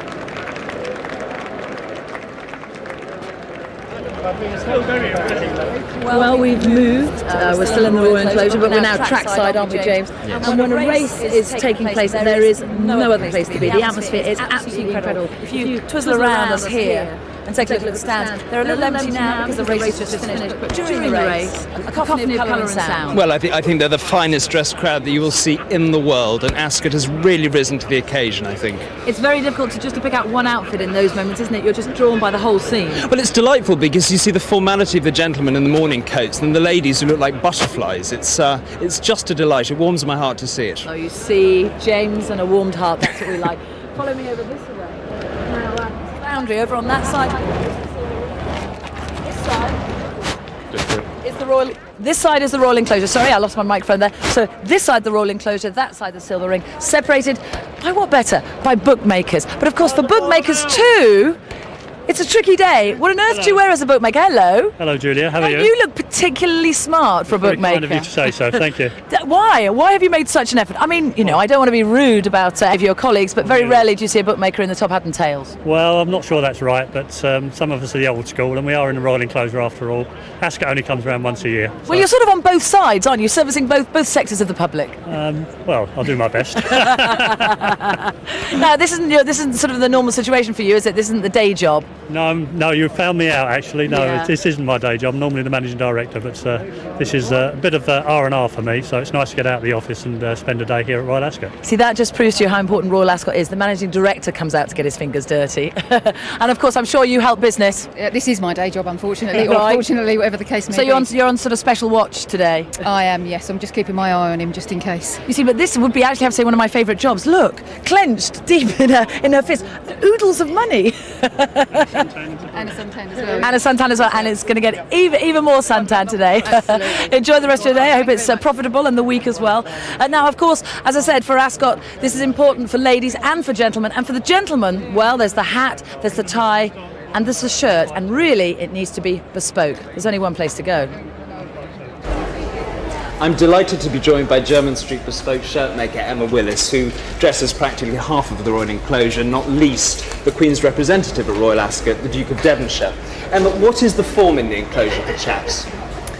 Well, with shirts, they should ideally wear a stiff collar. However uncomfortable, it's worth it. And they should wear either a white shirt or you have a pale pastel shirt, and you can have lilac or pink or pale blue or yellow. And then tie-wise, ideally probably a woven tie. Yes. With the tie pin, which again it's very nice to wear. The tie pin goes much more easily through the tie or the woven tie. And the tie, you can have colour, but nothing too garish. I think that's the main thing. You don't want to look too garish, but you can definitely have colour with your tie. Well, one of my bête noire is the great big tie knot. I always find it Yes. really quite unpleasant. Absolutely, yes, much prettier, the neater tie knot. And the Duke has invited you to design a window. Yes, he has, which has been a wonderful thing to do. So we've made a little mini Jermyn Street shop here, and we've put a little bit of colour into this area of the royal enclosure. I do love your rose bushes, they're so pretty. They're very beautiful, aren't they? And a friend of mine made the beautiful sculpture of the horse Hambletonian, who is a very famous racehorse. Yes. Well, the window looks divine, and so do you. I hope you enjoy the races. Thank you very much. Well, I've come down to the pre-parade ring for our first sight of George Washington, who's hot favourite for our next race, the Queen Anne Stakes. He's just over here being saddled in the middle of the paddock. So far he's been behaving relatively well. He hasn't got a lead pony as he had last year when he won the Queen Elizabeth II Stakes, and he's just being a little fractious as the saddle is being put on. Now, this is a horse with a history, and it is worth taking a close look at with Ian Bartlett. From the moment a horse arrives here at Ballydoyle, their futures are dependent on their racing ability. If they have a lot of it, like Nijinsky here, then they're going to go off for a successful career at stud. And that was the plan for one of last year's superstars, but things haven't quite worked out as everybody expected. George Washington now moving into top gear, and he's eating up ground. George Washington has absolutely burst to the front. Sir Percy giving chase, but is it a vain chase? George Washington, he's 2 lengths clear. He's got plenty of ego, plenty of talent. He wins the 2,000 guineas. As they race inside the two, it's a wrap-up being tackled now by George Washington. George Washington, the near side, grabs the lead, and it's the real gorgeous George today. He starts to draw away. A spectacular win in the QE2. With victories in the 2,000 guineas and the Queen Elizabeth II Stakes, George Washington proved himself one of the leading performers of 2006. His style and brilliance captured the imagination of the racing public. He was retired to stud at the end of last year, and his racing career was over. But Gorgeous George proved an expensive failure at stud for the Coolmore team. And so now he's back in training. Lucky for us and unlucky for the lads in Coolmore. Like, obviously he had a big book of mares, but like, we were really looking forward to him this year. Was it a fertility problem he had that he was no good at stud? Yeah, I think I think it was a motility problem in his sperm. I think was his problem. I think, as far as I know, the sperms were alive and they were good, and they just weren't carrying the full distance. No, he was a bit of a character, perhaps last year. Yeah, no, he's good now. He's funny about Georgie. Physically, he was always very mature and very strong and very fast. But we often wondered, was his mental maturity wasn't as forward as his physical maturity, and I think that was a lot of his problem, because as the year went on last year, he got more mature mentally, and he used to behave a bit like a very young child that would try do things that wasn't supposed to do, and when he was corrected, he always went and done it. But he used to be trying on all the time. Well, when he came back here, was he at the similar stage to the older horses in terms of fitness, or was he well behind them and you've had to catch up in it? Because he wasn't in training here the winter, we had to go slowly and try to give him a chance to catch up. But he was fairly fit now. He was I think he had covered a lot of mares, and the lads had him in good shape now. He caught up fairly well. George himself, he looks to be a lovely free mover when we saw him working today, and he's quite an active sort of horse. Oh isn't he? yeah, he is. He's a very strong, active horse. That's I think makes him different, is his movement. He has great rhythm in his canter, and I always think it's like as if none of his legs hit the ground at all. He just lands rolling all the time. Are you slightly worried taking him to Ascot first time, which is a big race course, lots of people, lots of noise or whatever? Will that slightly unnerve him for the first time back on a race course as a 4-year-old? Yeah, listen, you might, who knows what's going to happen. Obviously his big experience this year was he spent a lot of time in the covering shed, so it's going to be interesting to see how he takes it all, and back to where he won the Queen Elizabeth. And listen, you could expect anything really. We're happy with him at home, and it'll be really interesting, I think. Well, I think George Washington looks rather more mature than he has done in the past. He's been saddled up, that's all gone fine, and he's in front of me, walking through the tunnel and into the paddock. This is the test, as Aiden O'Brien said to us earlier. This is when he comes into the paddock, when he sees all the people, when he takes in the colours, the big hats, everything else that makes Royal Ascot special. That's where his mind has got to stay focused. He's got to stay calm. There is one filly in the race, Red Evie. She will be kept quite a long way away from him, and George Washington has got 2 handlers with him, as you can see, but he's looking all right. So far so good in terms of behaviour, nothing wrong at all.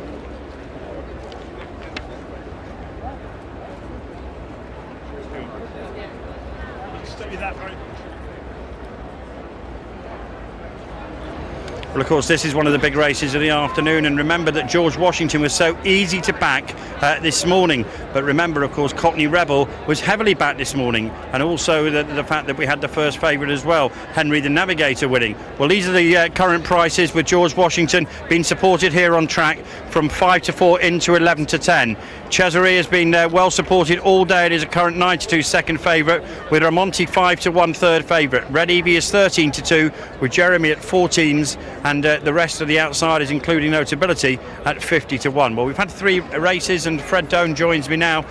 Fred, after the King's Stand, which Miss Andretti won, your firm went 7 to 2, and you've had to shorten that already, haven't you? I've got to thank you for that. We've got filled in. We've had to close the price on it. We've moved it down to 3 to 1 now. Took plenty for it, all because of you and the BBC. Thank you. No, it's a pleasure. First 2 favourites win, so it can't have been bad. I bet you were glad that Cockney Rebel didn't make it 3. It's 2-1 for the punters. Cockney Rebel got me out of the workhouse. It would have been a shocking result for us. We've been doing our brains in the first 2 races. That was a lifesaver. Now, George Washington, 11 to 10 favourite here. Would you back it to win, or would you be against it? I opposed it this morning. We went 5 to 4 this morning. It's a 1-horse book for us. The one I've got running for me, I think, is Ramonti. So Ramonti for Fred, but many punters are on George Washington. But for once, of course, it was Aiden O'Brien who came to the saviour of the bookies. Had that Cockney Rebel won, there would have been fortunes on this George Washington. Nevertheless, it's still a very well-backed favourite, and is currently the 11 to 10 market leader. Well, it's been a very good day so far for Aiden O'Brien. He won the Coventry with Henry the Navigator, had a 1-2-3 in the St James's Palace Stakes. Now, Willie, I watched George Washington being saddled, and he was really very well behaved. How do you think he looks? Oh, he looks okay. He doesn't look quite as well as Cesare. Cesare looks really hard, muscled, He looks, beautiful, hard muscle on him. And George is, I must admit, I have seen more muscle on George before, like last year when he was here at Ascot. But yes, he looks fine. There's nothing wrong with him. And there's a little bit of sweat between the legs, but that's nothing. It's a hot day, you know.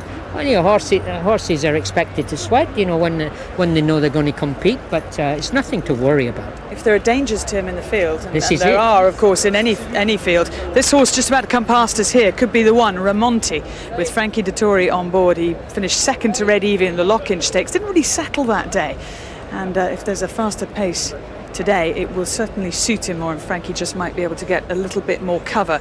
And the headliner, in the sense that the horse in the field that has surprised her connections the most, that has done the most, Willie, is Red Evie. Yeah, she's just gone past us there. Red Evie's just gone past. She looks No, strong. She's over there. Well, she'll be coming around in a minute. They'll keep her right at the back. Oh, no, you're right. Sorry. She's over there. Yep. Okay. You're right. I saw Michael Bell over there. Anyway, you're having a look at her now. She won 7 races last year on the bounce. She came out this year, started off in a Group 1 race, the Lockinge, against Colts, and she beat them. She did. Women's lib. It's the first time you've ever said that. Now, what chance today? I think she's up against it today. We'd always love to see her do it, but I think she's up against superstars today, real superstars. And as you said, Frankie Dettori, he looked as though he would turn the tables on her on that Newbury running. Normally that horse makes the run, and they tried to hold him up. He was fresh. They tried something new with him. It didn't quite work, but today I think if there's no pace, you'll see Frankie letting his horse just slip to the front and let him go on. Well, I think he's already slipped to the front, as it were, because I think Ramonti's on his way down to the start early. Indeed he is. There is a parade for this race, but they've obviously asked for special permission for Ramonti to go down ahead of the others, and that is what Frankie will do with him. Right, let's check the runners and riders for this Group 1 race. It's over a mile, this time on the straight course. 1 is Cerise, the mount of Johnny Murtagh. 2, George Washington, Mick Cannan. 3 is Jeremy, Ryan Moore. 4, Notability, the white distinguishing cap, Karen McAvoy. 5 is Rassinger, the mount of Christophe Soumillon. 6, Ramonti, Frankie Dettori. 7, Turtle Bowl is Olivier Pellier. And number 8, Red Evie, is Jamie Spencer. They're the 8 runners for this Queen Anne Stakes run over the straight mile here at Ascot. Jeremy at 14 to 1, So George Washington, the 11 to 10 favourite, with Cesaire 9 to 2 second best. Ramonti is 5 to 1. Red Evie easy to back at 7 to 1. With Jeremy is 14s. Rassinger is 16 to 1 with Turtle Bowl 33s, and Notability the 50 to 1 outsider. George Washington, the 11 to 10 market leader. Well, Willie and I were talking about the exploits of Red Evie earlier. This is her trainer, Michael Bell, and I was saying, really, what a superstar she's been for you. She's been an amazing filly. She's only been beaten when she's run on the Rolling Mile at Newmarket. Her first start's a 2-year-old and her last start's a 3-year-old, and apart from that, her record is unblemished. What are your hopes today? Well, I just said to Jamie, well, he just said to me, there's no pressure today. She's taking on the best colts there is. If we get beaten, we can go back and go in fillies only races. If we win, whoopee. You know, she is a very smart racehorse, and we're hoping for the best. And I noticed that the Princess Royal came over to talk to you. Did she offer words of encouragement? Basically, we were talking about what happened in the Derby with Regime, but no, the Royal family are great racing enthusiasts, and it's nice that they take an interest in all the races. Well, good luck with Red Evie. We keep our fingers crossed that she does you proud again. Thank you very much, Claire. That's Michael Bell, the trainer of Red Evie. Willie, anything? I like the look of Jeremy, Michael Stout's horse. He's a good-looking horse, and he won the Jersey last year. If he runs back to that, they had bit high hopes of this horse, but he has sort of disappointed. I don't see him in the Superstar League somehow, but he is a very nice colt, but not a superstar. Well, this is a horse that is hoping to establish himself in the Superstar League. Chazar, the winner of the Royal Hunt Cup here at Royal Ascot, which is a handicap, stepping up now into Group 1 company. He was pretty impressive when he won at Ascot last month. Johnny Murtagh on board for trainer James Fanshawe, those famous colours of the Cheveley Park stud being carried. Number 2 taking his place in the parade, and so far behaving extremely well, is George Washington. Look at the intelligence in his eyes. He's looking around at absolutely everything. Nothing passes this horse by. As you know by now, he's been off to stud. He was retired at the end of last year. but his fertility was a problem, and he's back in training, back in Group 1 company. And this is the moment when we find out whether the greatest challenge of Aiden O'Brien's career, and there he is on the left, will end in a famous victory.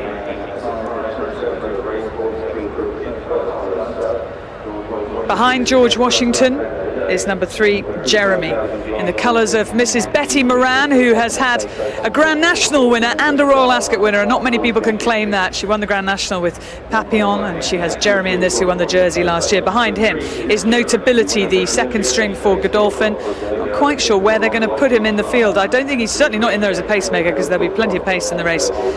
Behind him is Rassinger, this coming over from France, trained by Willie Carson's old sparring partner Freddie Head, a very good-looking individual, has won his 2 starts so far, both Group 1 level. This is Turtle Bowl, also from France, trained by Francois Rouard. Olivier Pellier, after the disappointment of Cockney Rebel, has another ride and another chance to wipe that experience from his mind. And bringing up the field, the only filly in the race, Red Evie, a winner of 8 races so far in her career. She's been getting better and better. She doesn't do a lot at home. She saves it all for the racecourse, and she will be there or thereabouts again. There's another look at George Washington, and he's certainly behaving better than he did when, do you remember his comeback race last year at Goodwood in the Celebration Mile, and he got beaten? That was after his sort of stint of injury. He was coming back very fresh that day. They were rushing him back to get a racecourse, a run into him, and that was the sort of race that put him right for the remainder of the season. You can see there Mick's got his hands pretty high, but he said, "You're not going to go, son." The horse just wants to get on with it a bit. But Mick, he's got a neck strap as well, just to help him keep his hands. He's obviously, as we know, he wants to get on with it. And when he comes out the stalls in the race, he's going to do exactly the same thing. Mick's going to have to get his hands up and say, "No, not yet." And as soon as he gets in behind heels, he'll drop his head and he'll find his stride. But there's nobody there to get behind. He's only number 2. Well, he's number 1 in the parade by the looks of it. Nobody in front of him. Well, that means he's overtaken Cesar in that case. Interesting, actually, because one could take the view that they've got absolutely nothing to lose, because he has no value anymore if he can't get mares in full. I mean, it may be that with more physical maturity his fertility improves and he still ends up going to stud and being a very successful stallion. Well, but in many ways there's actually not a lot to lose. There isn't, but I don't know, do the insurance company own this, or obviously he was be insured against not being able to... Well, no, because he has got 8 mares in full, I think. Well, yeah, but you have to have a certain amount before you become...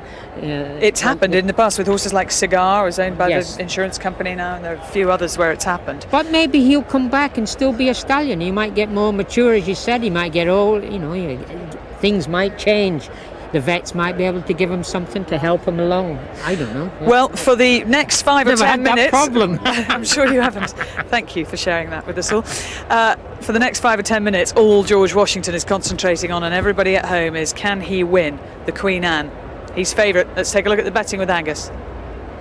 Well, most punters around the country, Claire, seem to think so, and I think one person just got to me and said, if you look at it logically, Chazaridi, second favourite, was also won the Hunt Cup, so George Washington's entitled to be a very hot favourite, and he's just gone odds on, 10 to 11 George Washington, so that is a significant move here on the track to make it odds on. Make no mistake, it's huge money that will move this horse at this meeting to take a horse from odds against to odds on. So to the virtual exclusion of everything else, George Washington is now odds on to win the Queen Anne. And these are the key players in this drama that is about to unfold. Christophe Soumillon, Frankie Dettori, Johnny Murtagh there, his great friend, laughing and joking, Mick Kinane. Johnny just putting the finishing touches to his colours on Cesare.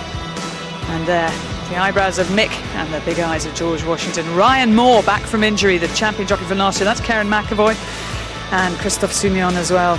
Great Belgian-born jockey, and Frankie saying that's the way we want to go that way.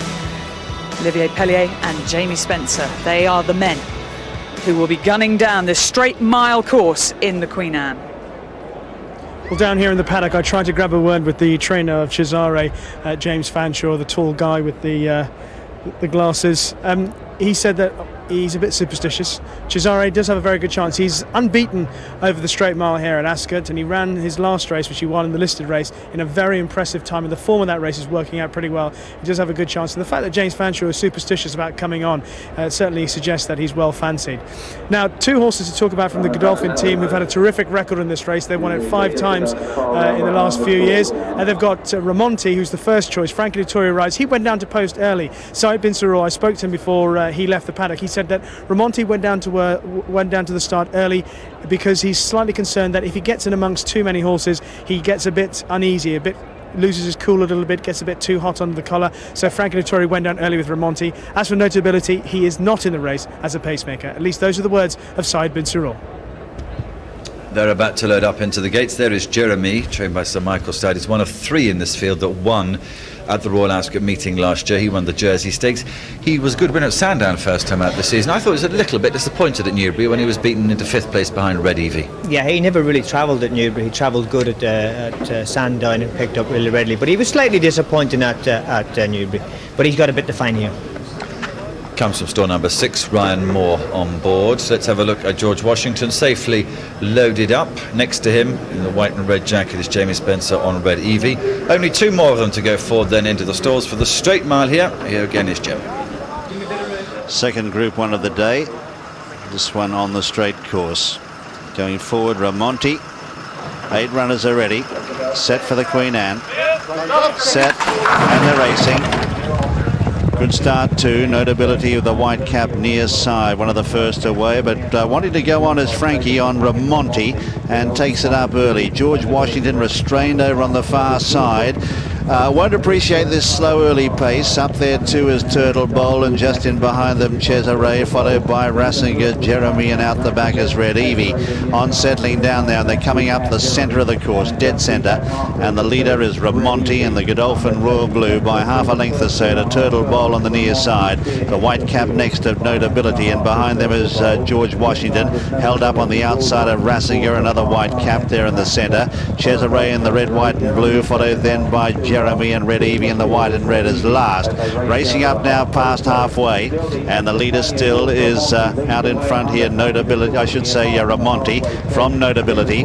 Turtle Bowl behind them, and then Jeremy's white face just creeping into the picture as well. In behind them is Rassinger with plenty of cover, George Washington in the centre, Cesare just on the near side, and further back then is Red Evie. They're drifting over towards the far side now as they come up towards the 2 furlong marker, and the leaders here are Ramonti and Jeremy, who strikes the front. Here's George Washington with plenty of room in the centre now from Red Evie, but Jeremy has skipped away. Jeremy's gone 2 in front now of Ramonti. George is struggling. Then on the near side, Turtle Bowl, followed by Red Evie, but Jeremy over on the far side is just a leader, Ramonti, and now George Washington starting to hit his stride as they race up towards the line now, stretched across the track.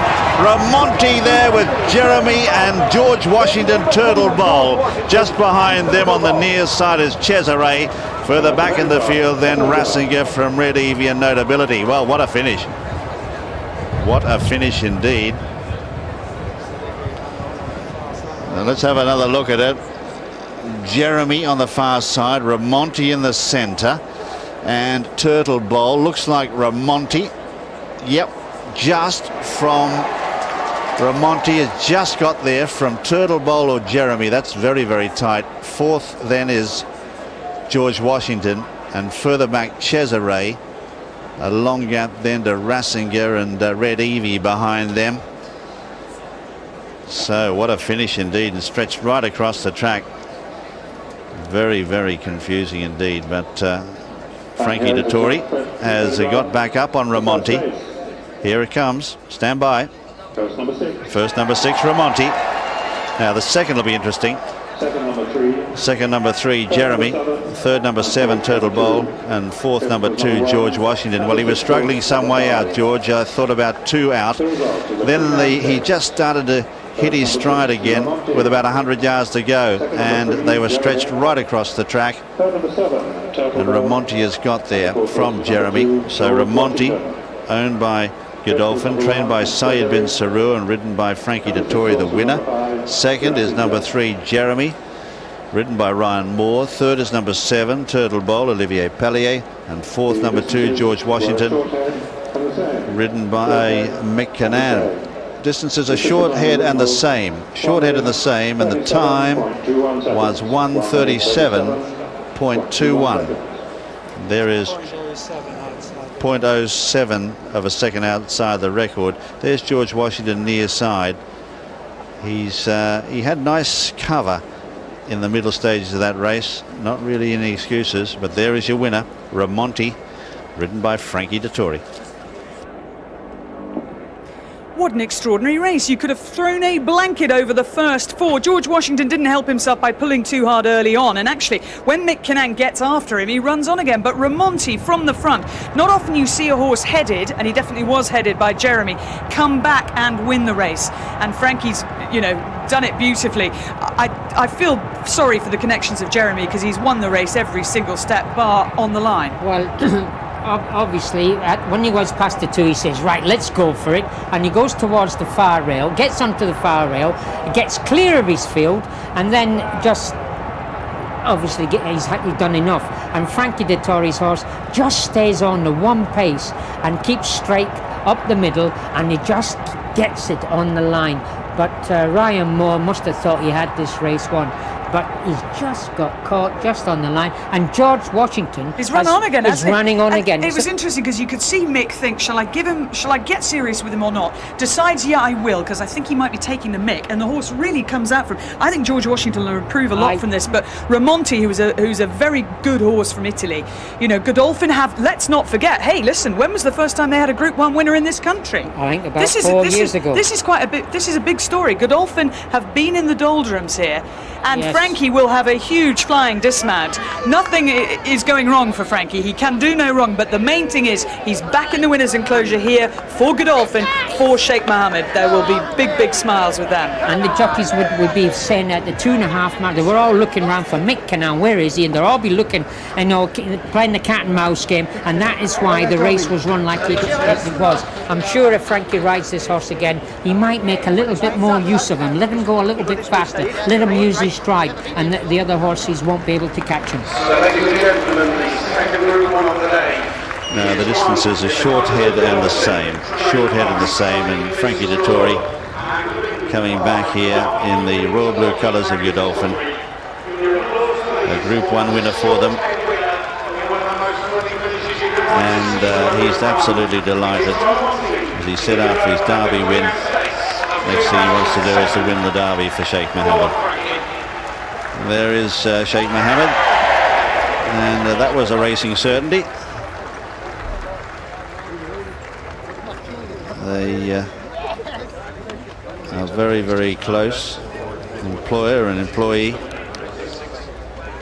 In fact, Frankie never ceases to make his employer smile when he comes back, particularly after a Group 1 winner, that's for sure. Princess Hire is there, and also Gianfranco Dettori, Frankie's father, in the background. What a great jockey he was in his time in Italy. Multiple champion there, and a winner of a couple of British classics, Bolkonski and Wallow, in the 2,000 guineas. And what a sire he's proven. Sayyid bin Sarua, absolutely delighted with that victory. And Frankie is now talking to Rishi Prasad. Well, Frankie's had so much Group 1 success recently. Frankie, this must have been the hardest of them. Yeah, I mean, they all went by me. Jeremy, and I knew he'd stay a little bit further. I knew he would come back. I had to get really serious at the end, so I might get a little suspension. But, you know, he really dug down for me, and he got his head down on the line. And, you know, it's been a while, then we won a Group 1 in England. So I'm so happy and thrilled for my boss that we're back here where we belong. When you rode him in the lock-in stakes, slightly different tactics. He wasn't as handy as he was today. I didn't really know the horse then, and I spoke to my friend Endo Botti, who used to ride him last year, and he told me be brave because the horse stays well, and it's very hard to make the run here in a Group 1 level, so it was a very gutsy performance. Frankie, everything you touch seems to turn to gold. I won't touch you then.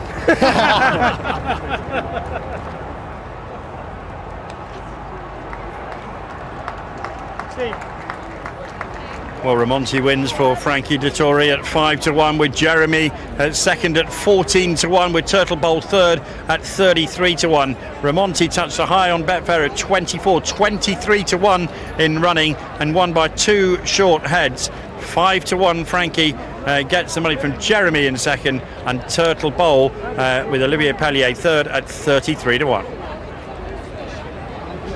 Now, you saw as they were going down to post that George Washington, on his return to the racecourse, gave Mick Kinnan a few problems, so it was likely the horse was going to pull very hard in the early parts of the race, which he does. He gives him a very hard time, doesn't he? He popped out almost for 2 furlongs, I think. He popped out the gates like lightning, and then he was always in Mick's hands. He couldn't get his hands on his neck or get him really switched in behind him. Okay, so George Washington, at the end of the race, though, he seemed to stay on again, didn't he? It was very strange. He did. Well, let's have a look at the closing stages of the contest, and the winner is Ramonti. There he is out in front. Up on his outside, there is George Washington. He's cleared, he's sort of settled to himself now. And then right at the back of the field, you can only just see Ryan Moore's cap on this. There is Jeremy. Now, he is the first one who makes a really good move for the lead. It looks like he's gone on by quite a few lengths at one stage as well. Certainly did. He ran and got him nicely switched off, got him all covered, moved to the right, and looked like he made a winning move when he went to the front, but then he just decided I've done enough when he got there. Okay, Ramonti then is still in front at the moment, and George Washington up on the outside of him. Jeremy, you can see now, Ryan Moore towards the outside. Red Evie, she's been a little bit disappointing as well, in the white and red jacket. She's coming through to mount her challenge here. But Jeremy, just as we saw with Cockney Rebel, a horse hang one direction, he's actually hung in the other direction, hasn't he, over towards those far side rails? If they're going to hang, they usually hang towards the rail. But as you see, Ryan looks like he'd made the winning move, and Frankie's more like, thought, well, I'm going to be second or third here. But the horse in front now starts to tie up. Frankie's horse is getting a second win, and the horse on his outside is actually helping him along. This is a very brave little horse. It's, in fact, one of those optical illusions, because it looks like Ramonti and Turtle Bowl near side are quickening up, but they're not really. They've just been going at the same pace all the way. It's the fact that Jeremy over the far side sprinted away from them at one stage, but he's used all his energy then, hasn't he? Yeah, if he maybe held on a little bit longer, he may have more, I would have beaten him, but there you go, you only get one chance on him. Okay, I've just been told, by the way, that the stewards are looking at one case of whip abuse there, but I don't know who from, unless somebody whispers to me very quickly. Frankie on the winner, so they're just having, the stewards are having a chat with Frankie about his use of the whip on the winner. Ramonti, who has put up the fastest ever time over a mile here at the new Ascot track. So you can see from these times, they're very fast this afternoon, but I mean, the ground is decent, but not too fast. It's fast enough, but it's a good question of grass on it. Okay, you're being assaulted by your come here. You've got to go to the parade. Go on. Oh, go on. There he goes. Right, so Frankie then in good order after one. That's your percentage as well. Well done. We'll leave him to it now. Get the effing champagne in! I didn't swear this time. Yeah! That was Frankie just a few moments ago going into the jockey's room. We thought this time probably best not to show it live, just in case, but Frankie, knowing that the microphones are on, the cameras are on, and getting congratulations there from Godolphin's number 2 jockey, Karen McAvoy. So Jules Holland, television presenter, presenting that amazing trophy to Sheikh Mohammed and his wife, Princess Haya of Jordan, and that is Godolphin's first Group 1 winner for 2 years since Punctilious won the Yorkshire Oaks. But it's been a dry old time for them. It's been a long wait, and actually it is full credit to the sportsman that he is, Sheikh Mohammed. I personally think if he was winning everything all the time, he wouldn't be nearly as interested in racing as he is, because he can't buy success, and actually he enjoys the fact it's so competitive, but he enjoys nothing more than a winner. Well, it has been noticeable that he hasn't been over here in the last 2 years. We haven't seen a great deal of him, and these horses haven't been running well. I don't know if that goes hand in hand, but he hasn't been here. They're very, very busy, I suppose, looking after the family business. Well, and Dubai. his various jobs in the UAE, you know, he's a pretty important man. Let's just have a look at the breeding of Ramonti, because he's a horse who has come from Italy. Now, Willie, You certainly rode his grandfather, Marju. You won on him here, didn't you? Yes, Marju, who won the St James's Palace Stakes after finishing second in the Derby. But what about this Martino Alonso, his sire? Well, he'd done his racing. He'd done his racing in France and Italy. Well, let's hear from the winning owner as Frankie Dettori goes up to great applause around to receive his memento. The winning owner, Sheikh Mohammed, looking on. Frankie was just trying to lift Jules Holland off his feet. Rishi, you better save the situation. Frankie's going mad. Well, I've got the boss, Sheikh Mohammed, with me now at Clare. It's been some time since Godolphin have enjoyed a Group 1 success in Great Britain. I think Punctilious was the last one a couple of years ago, but this is where Godolphin belong, in the Group 1 winners enclosure. Yes, alhamdulillah, this is horses. Sometimes, some years you will have good horses, some years you have all right horses, and this is the way the game goes, you know, and we enjoy it, because if you don't have a good horses this year, you look for your small horses to come up. Sheikh Mohammed, Ramonti, what was it that about him racing in Italy last year that encouraged you and encouraged Godolphin to purchase him? Just when I saw him, you know, the video, we liked him, and we said, you know, we want to enjoy racing with him, and that's why we bought him. He ran well in the Locking Stakes, but I think the team looked like they might have learned more about him that day. Yeah, he was coming, you know, he was a little bit left behind a little bit, and then he was coming, and today we told him to be very handy. And in terms of the stepping ladder now, Godolphin are back here with a Group 1 success at Ascot. It's a place that the team has done particularly well over the years. Is this going to be the turning point now for Godolphin to shoot back up to the top? Godolphin will be always here. They will indeed, and many congratulations. We've got more. We look forward to seeing more success from you later this week. Thank you, sir. Thank you. Well, Frankie Dettori and his father Gianfranco is here again, who was there for his great success unauthorised in the Derby, and is here at Royal Ascot to support his son as well, a former champion jockey of Italy. Jules Holland there as well, who got the big lift from Frankie, keeping his distance now. But you can see how much it means to him, and he is riding so well. Confidence, such a huge part for any jockey. I've just taken my hat off for a while just to give myself a break. Talking about the confidence, now everybody went on about Frankie in the Derby. It was nothing to do with Frankie at all, except the pressure on him. The horse was brilliant. He was the best horse in the race. All he had to do was steer him. But the next day, when he went to France, that confidence he got out of all the people, he went and rode the most beautiful race. He made the running and stole the race. He was possibly on the third best horse in the race. That was when jockeyship came into it. And you could argue he wasn't necessarily on the best horse in the race today, but he's managed to win it. He was in front where it counted, and that's the main thing. We're going to give you a chance to look at a bit more fashion now with our fashion team. Oh, here we go. Want to give that a go? There you go. Doesn't that look lovely? Don't I look well in a Philip Tracy hat?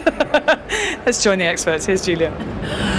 Let's join the experts indeed. Well, James, what do we think of Willie in that rather fetching pink hat of Clare's? Do you know that was a tradition at York, that all the chaps and the ladies exchanged hats at the end of the day, and I thought it was delightful, very funny. I think it could catch on here at Ascot. What do you think? Gosh, I'd be terrified of yours. You've done terribly well, by the way, today. Thank you. I've managed to keep my hat on all day. You haven't poked anybody's eye out. I think I have. I think I've poked some eyes out, but at least it stayed on my head. That's the most important thing. We've got to that stage of the evening, haven't we? It's not quite over for us. We still have more fashion to look at, but looking at our winners and losers, we haven't done very well on the betting stakes. Congratulations to Frankie Dettori, of course, for another fantastic win. Sadly, we didn't have our money on him. That's a shame, but nevertheless, I think we deserve a little clink of the champagne. Really is. It's champagne, haute couture, and horse flesh. It is the champagne time of day, and we can feel a little bit of rain just coming down as well. That would be terrible for us. I think it may just hold off today. We won't be so lucky tomorrow. You know, the most important accessory tomorrow will be a very tall man with an umbrella. Do I need my umbrella tomorrow? Well, you might not, but I might need it, and I can hold it for you. Thank you, It's James. much more elegant, I think. Let's take a look, shall we, and see what beauties have graced us today at Royal Ascot through the gates. It's these bright, exotic colours that I've enjoyed today. You know, of course, black and white's been a keynote of fashion this season, but the colours have been terrific. I love this 40s-inspired peplum jacket. It's really is splendid. I think the sunshine does encourage people to wear the colours, doesn't it? Well, it does, but you know, the ladies have really made an effort this year. I mean, last year there were a lot more mistakes. I can tell you that for nothing. Maybe they've been listening. Speaking of mistakes. Oh, this is the new Mrs. Schilling. Oh, my goodness, the mummy returns. It's a David Schilling hatch. God knows what she's going to look like on Ladies' Day. I know, that's just the warm-up. That's the first day. More black and white, which I like. Oh, it's really rather pretty, I think, and demure. And that's pure burlesque. Mind you, having said that, I rather like the suit. No, I think and it works. It's quite a jaunty, cute little hatch. Now, where do you stand? There are lots of rules and regulations when it comes to the royal enclosure. Shoulders should be covered, and yet today we've seen quite a lot of bare shoulders in the enclosure, haven't we? They really haven't upheld that rule, I don't think, this year, and I don't think it's terribly sad. It's okay if you don't see bra straps hanging out, or you don't see sort of bosoms drooping, and I think that's all a little bit too much. It's modesty, you know, modesty is the keynote for Royal Ascot. Overall, as I say, we're not quite at the end of the fashion day, but overall, are you pleased with what you've seen, James? I've been absolutely delighted today, I have to say, you know, led by the Queen again in that glorious fuchsia pink Carl Ludwig. Well, we'll see who's celebrating at the very end of the day when you have your final word. Claire, I think you should get that hat off, Willie, as quickly as possible.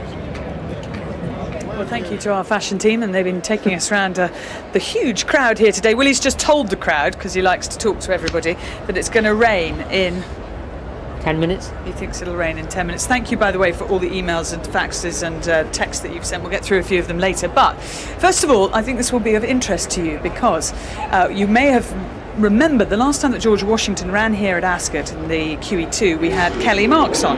Kelly Marks is a horse whisperer. She can read the behaviour of horses, helps to train everything from police horses through to race horses. And Rishi decided it was time for him to learn a little bit more about the thoroughbred.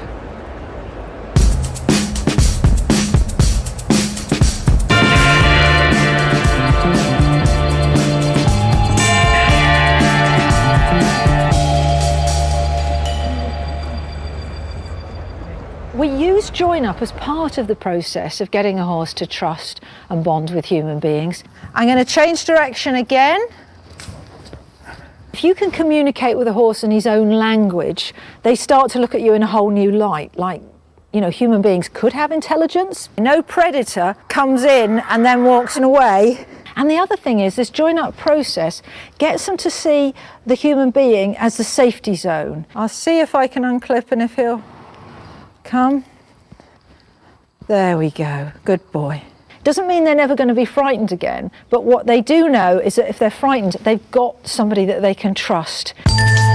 Kelly Marks runs courses in horse behaviour and psychology, but my first task before I was allowed anywhere near a horse was to join up with a human. Don't look the horse in the eye, because looking the horse in the eye is aggressive. It's saying stay away. Don't do a lot of patting. It's not particularly... Good girl, no, good girl. What I'm going to show you next is changing direction. They cannot go both ways at the same time. What will happen if I keep pushing her like this? I will drive her... Quick, hit her down. Don't let her escape. I was Joyce Grenfell in another life. Super, lovely. Next one. Super, that's lovely. Another thing, if your horse is really lazy, you can do the windmill, which is like this. And step back and send the horse away. Do not throw the clip at her. Good. Right, change direction. She's been a bad horse. I'm a much better horse. Typical. People blame the horse, you see, and it's not. This is Sarah. She's very lovely. This is the last stop alley for a lot of horses. So she came because she had behavioural problems, but she's staying here now. Come with me. Right, ask from the side there. That's it, pull a bit harder. Right, change your angle so you're there. She's got to move if you pull at the right angle. So there. And then if she stops then, you come here. This is what the great horsemen know. That's it, lovely. And then you just keep going, you meander. If they won't come forward, just go to the side there and ask her forward. When you see people that are really good with horses, you can't see what they're doing. You just think that they're lucky. Unclip there. Now look her in the eye, Rishi. Know where the clip is, so there's no chance of you hitting her or yourself with it. Keeping your toes facing her head, And that helps you stay in the right position. It's about you getting it right so the horse can get it right. So when you're ready, Rishi, change direction. Remember, you cut in front of her. Turn now, Rishi. Super, you're getting the hang of it. Lovely. Good job. She doesn't need to go too fast, but just get her nice and relaxed. Well done. Just drop your energy now. Drop your energy, walk to me. That's lovely, perfect, absolutely perfect. Really good, wait there, just wait. Turn away again the other way now. I'm really interested how she's responding. And wait there. You've bonded. Interesting that, and we're going to continue that through the week. Rishi, I've got a cobweb on it. Rishi's going to... That's great fun, actually. I do it all the time with my yearlings in the barn when I'm getting them ready for the sales. And it's, you get them to do what you want without...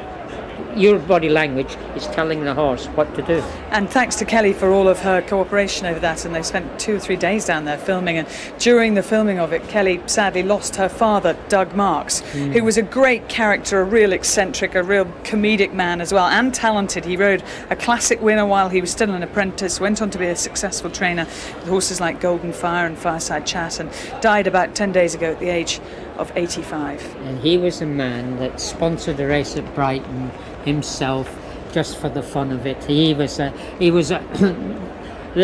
broken the mold when he's gone. He was absolutely, he brightened up every sort of day. I'm getting a throat. Right, well, give you a little rest, because we're going to enjoy the highlights of the day so far. We've still got one live race to come. The runners, though, haven't made their way down to the 2.5 mile start yet, because that's how far it will be over. So let's enjoy the 4 races that have already taken place. Up with a furlong and a half left to go in the Coventry. Pencil Hill and Henry the Navigator, the 2 Irish contenders. Out in the centre, Swiss Frank running on well. Further back in the field, Luck Money as they race up with 100 yards left to go. Henry the Navigator out in the centre. He's got a pretty straight course. He's steering here. Goes on to win the Coventry well. Swiss Frank is second. Third then Luck Money. Fourth, just behind them, Pencil Hill. Mount Pleasure further back from C. Bagara. Racing up now with a furlong and a half left to go. Anybody's race here. Magnus has now struck the front for Damien Oliver. Miss Andretti going with him. Miss Andretti and Magnus settle down to fight it out. The 2 Alsies are now takeover target. Dandy Man is finishing fast as well. Miss Andretti's digging deeper, and Miss Andretti, she's a champion. She goes on to win the King's Stand. Second on the near side, Dandy Man.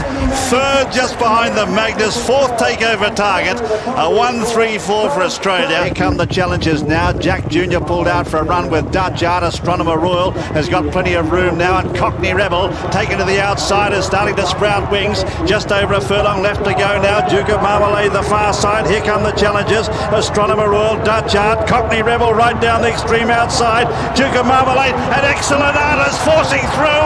Excellent Art grabs the lead close home, and Excellent Art has got up to win it from on the inside. Duke of Marmalade.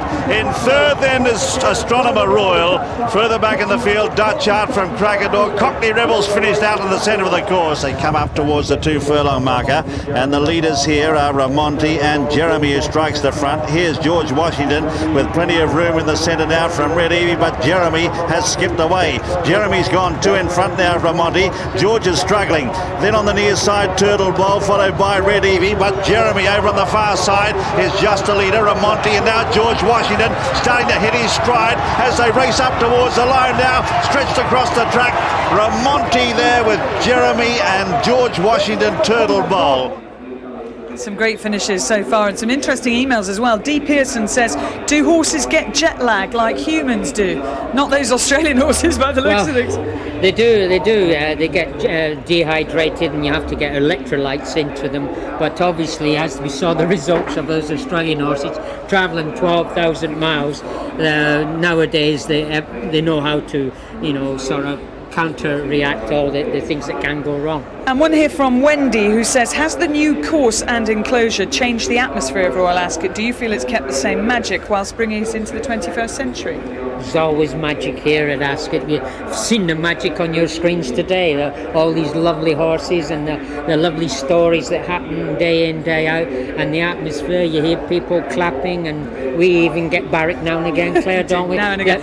It's the atmosphere. It's special atmosphere. You must come. You must come. And if you do want to come, there's a range of ways you can do so, either in the Royal Enclosure, the grandstand on the Heath, which only costs £5, or in the Silver Ring, and that's an area that has been greatly improved this year, and that is where Rishi is right now.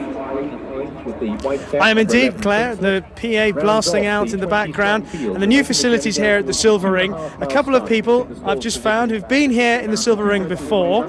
Tell us what you think about the Silver Ring facilities this year as opposed to last year. I think the Silver Ring is much better this year. There's plenty of toilet facilities, there's good facilities for watching the racing. It's much better, good facilities. Almost like we rehearsed that, actually. What do you think of it? I think it's more relaxed. I think years it's always been a bit crowded, and you can't actually see what's going on, but this year we've been able to see what's going on. Okay, so two positives. A couple of first-timers to the Silver Ring. Corin, actually, this is your 40th birthday today. Hey, happy birthday. I'm going to win now. Juniper Girl, we remember that. What do you think about it for the first time? It's fantastic. It's just awesome to be here. And you're from South Africa, aren't you? Yeah. And how many Does this compare to anything in South Africa?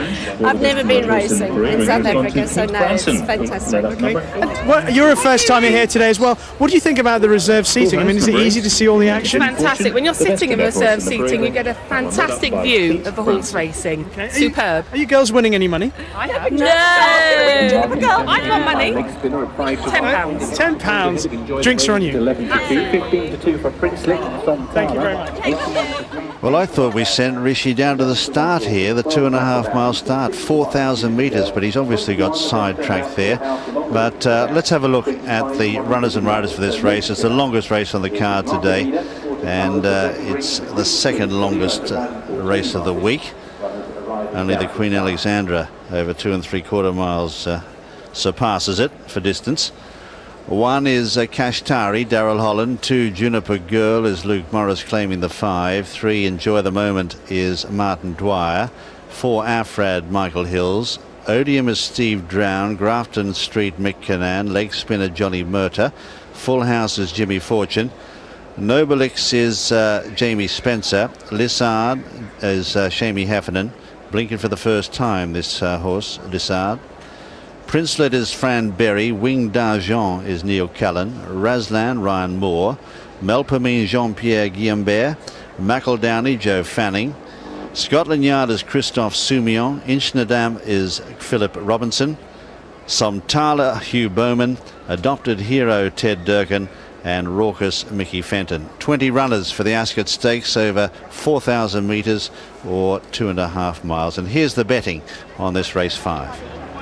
Well, a very open handicap here with 4 places if you're on each way, and good support for Enjoy the Moment, who is challenging Leg Spinner for favouritism. Leg Spinner at the moment is the 5-1 favourite, with Enjoy the Moment 11-2. Princelet is 15-2, the same as Somtala. We now have joint favourites at 5-1. The 2, Enjoy the Moment and Leg Spinner. Enjoy the Moment open 7s is now joint favourite, with Leg Spinner pretty solid at 5-1. Grafton Street is 8-1 with Raslan at 10s. McEldowney was the each way move this morning from 20-1 into 14s. It's opened up 12s and is sold here at 12-1 with Juniper Girl at 16s, having opened at 16s. The remainder are 20-1 and upwards. This is a different race to what we've had all afternoon. It's a competitive handicap. If you're on each way, there's 4 places with joint favourites. Enjoy the Moment, the best backed horse in the race, and Leg Spinner 5-1 each at 2. And there is the one that has been heavily backed, number 3, Enjoy the Moment. We have Fast Ground here this afternoon, which is definitely going to suit him. Now 5-1 clear favourite. He's had 2 runs this season and a third last time out at Chester in the Chester Cup, which is 2 miles and 2 furlongs. This afternoon it's 2 miles and 4 furlongs. With 4 of today's rivals behind him is the reason that all the money's come from, I think. Yes, this horse has got some very, very solid form. He was in cracking form last year, ran some cracking races there. Obviously the form pick here, trip suits him, ground suits him, big chance, big chance. So it hasn't run since that Chester Cup victory. There in the red and green quarters is the horse who won this 2 years ago when it was held at York. and that in fact was the last time he ran on the flat. But more importantly, and he's back to being joint favourite 5-1 with Enjoy the Moment now, more importantly he's been in good form over hurdles, because he was a quite impressive winner at Perth last time. Certainly was, and it's trained by the man who's legendary for bringing up some big coups, Tony Martin. And he was hoping that maybe Frankie could ride one, but obviously the one Frankie wanted to ride hadn't got enough weight. But this horse is going to have a fantastic chance here. Very classy little horse in his own right, and if he's in good form, he's going to take a bit of a beating. So don't be worried about that oblique stroke in his form figures. That just means he hasn't run on the flat for a last time, but he is race fit. From a victory just a month or so ago. Som Tyler's the last one of those going round. The Hugh Bowman rides this, won 3 times last year at Salisbury, Beverley and Pontefract. For Mick Shannon, who won this with a 33-1 chance. Badam last year at 15-2 at the moment, and Hugh Bowman is an Australian jockey who's come over here and he's making a very good name for himself. He certainly is a very good jockey, rides a nice race, got nice hands, got good judge of pace too, and very good tactical jockey. This horse is in good form last year, ran a very encouraging race in his first start. Tripping all suit him, and he needs a good gallop. Grafton Street, Mick Kinnan is nearest to us there. The trip is an issue for a number of these because a 2.5 mile handicap on the flat, you don't get too many of them. Grafton Street last run at the Curragh in April it was, when he won over 1.5 miles, so he's got a full extra mile to go today. And really and truthfully with all these horses, until they do it, you just don't know whether they're going to stay this far. Certainly don't know. All you're hoping sometimes is the horse has a little bit of class about him and they can cruise round and maybe produce something to finish. It's an unknown for a lot of them. There is Raucous, number 20, Mickey Fenton on board, and the horse just, as you can see, he's quite away from the stalls now, and we're 5 o'clock already, so we're well late for this, and he's not helping things. Full Houses in the check jacket has also gone a little bit far down the field. Raucous was a 2 mile winner at Ripon in May. That was 2 starts ago from him.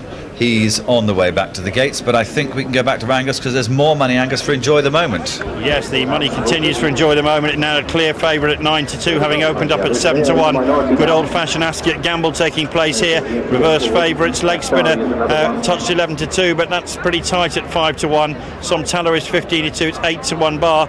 But this market centres around a really good move for Enjoy the Moment. It was 9-1 this morning, now 9-2. It's halved in odds.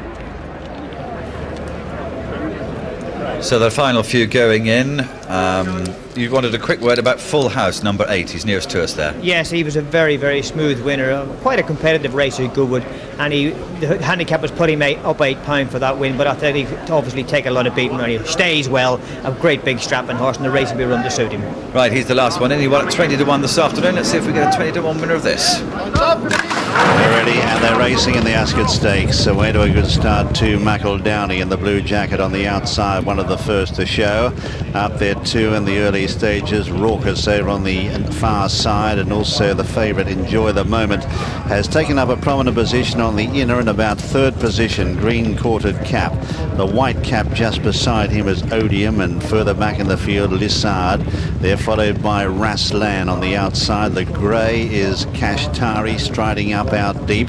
On his outside on the right, and the blue and white is McEldowney. Back behind them is a Full House in the early stages. Leg Spinner takes up a prominent position as well. As they settle though, and it's Raucous the leader from Melpomene the outside, the white face there. Tucked in behind them with the white cap is Odium. Out wide of the grey Kashtari, the spotted cap then of Raslan. They're followed by Inchnadamp and the yellow with the red cap, not that far off the pace. Lissard is further back in the field, and they're followed out wider by Full House. Scotland Yard is just behind them as they race up to the judge now, and towards the rear of the field Grafton House is absolute last. Grafton Street, I should say. As they go up to the judge, a circuit to go, and Kashtari on the outside is just the leader here from Raucous and Melpomene, and then out wider is McEldowney. They're followed by Odium on the inside, followed by Inchnadamp and Raslan. Then on the inside, Enjoy the Moment from Scotland Yard as they charge out of the straight now. Further back is Full House, trapped a bit wide. They're followed by Winged D'Argent. In the centre there is Leg Spinner. Juniper Girl is well back in the field at this stage. Giving them a start too out the back is Adopted Hero. Princelet is also a long way off the pace. Heading down the side, Kashtari the leader by half a length to Raucous, a length and a half Melpomene and Odium. Out wider then on the track is McEldowney from Inchnadamp, and further back Enjoy the Moment. Further back in the field then is Scotland Yard, is racing on the inside of Razlan as they head downhill. Full House is back in the field. Juniper Girl, Leg Spinner, Winged Argent is back there as well. Afrad is very wide off the track. They're followed by Somtala. Also well back in the field at this stage is Grafton Street and Adopted Hero, and about third last is Nobelix as they race down to Swinley Bottom. And it's the grey Kashtari on the outside of Raucous, a length to Melpomene, a length and a half away. Then on the inside is Odium, followed then by McEldowney and Inchnadamp, and Scotland Yard is further back. Razlan is on the outside of runners, followed by Leg Spinner. Enjoy the Moment now being pushed along about 10 lengths off the pace.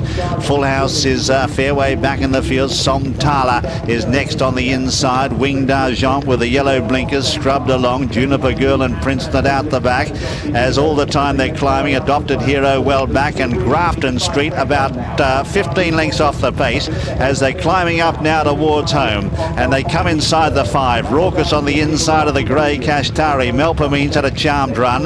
Then McEldowney, Odium out wide of Scotland Yard. Razlan off around them 3 and 4 deep. Further back is Full House coming into it. Afrad is very wide off the track. The noseband of Leg Spinner coming there in the centre now, followed then by Juniper Girl and Winged Argent. They're on the turn for home. 3 out in the Ascot Stakes, and Razlan hits the front now from Raucous and Full House. Behind them is Princelet running on with a white cap, followed by Odium the inside. Leg Spinner continuing his run. Then Somtala and Nobelix down the outside. Inside the 2 furlong marker now, and Full House has taken it up from Razlan and Odium. Here's Princelet. Leg Spinner bullocking through. Out wider on the track, Somtala, followed by Juniper Girl. Inside the final furlong though, Full House a length and a half in front. Somtala trying hard, and Juniper Girl from Leg Spinner, but Full House is going to outstay them. Full House goes on to win the Ascot Stakes. Second Somtala, third then is Juniper Girl. A gap to Leg Spinner in fourth, followed then by Odium and Afrad from Princelet, and further back is Razlan, Melpomene, then Raucous from Nobelix, then Inchnadamp and Winged Argent. Enjoy the Moment a mile back. Then McEldowney from Lissard, followed by Adopted Hero. Well back is Kashtari. Grafton Street never got into it, and Scotland Yard was last. Here they are crossing the line. Full House has got there. Very tight second. I think I might have said Somtala, but Juniper Girl has made it very, very interesting indeed for second. Leave that to the judge. Back there in fourth is Leg Spinner, followed by Odium. Then the grey, which is Melpomene. Then, I beg your pardon, Afrad, I beg your pardon. Then behind them is Princelet, followed by Razlan, who was right there to the turn. Then a gap to Melpomene. As you can see, they're coming in at very long intervals at the end of this 4,000 metres, 2.5 miles. Nobelix is there. Then Winged Argent of the yellow blinkers. Inchnadamp yellow with a red cap. Raucous is next. And here is the result coming now.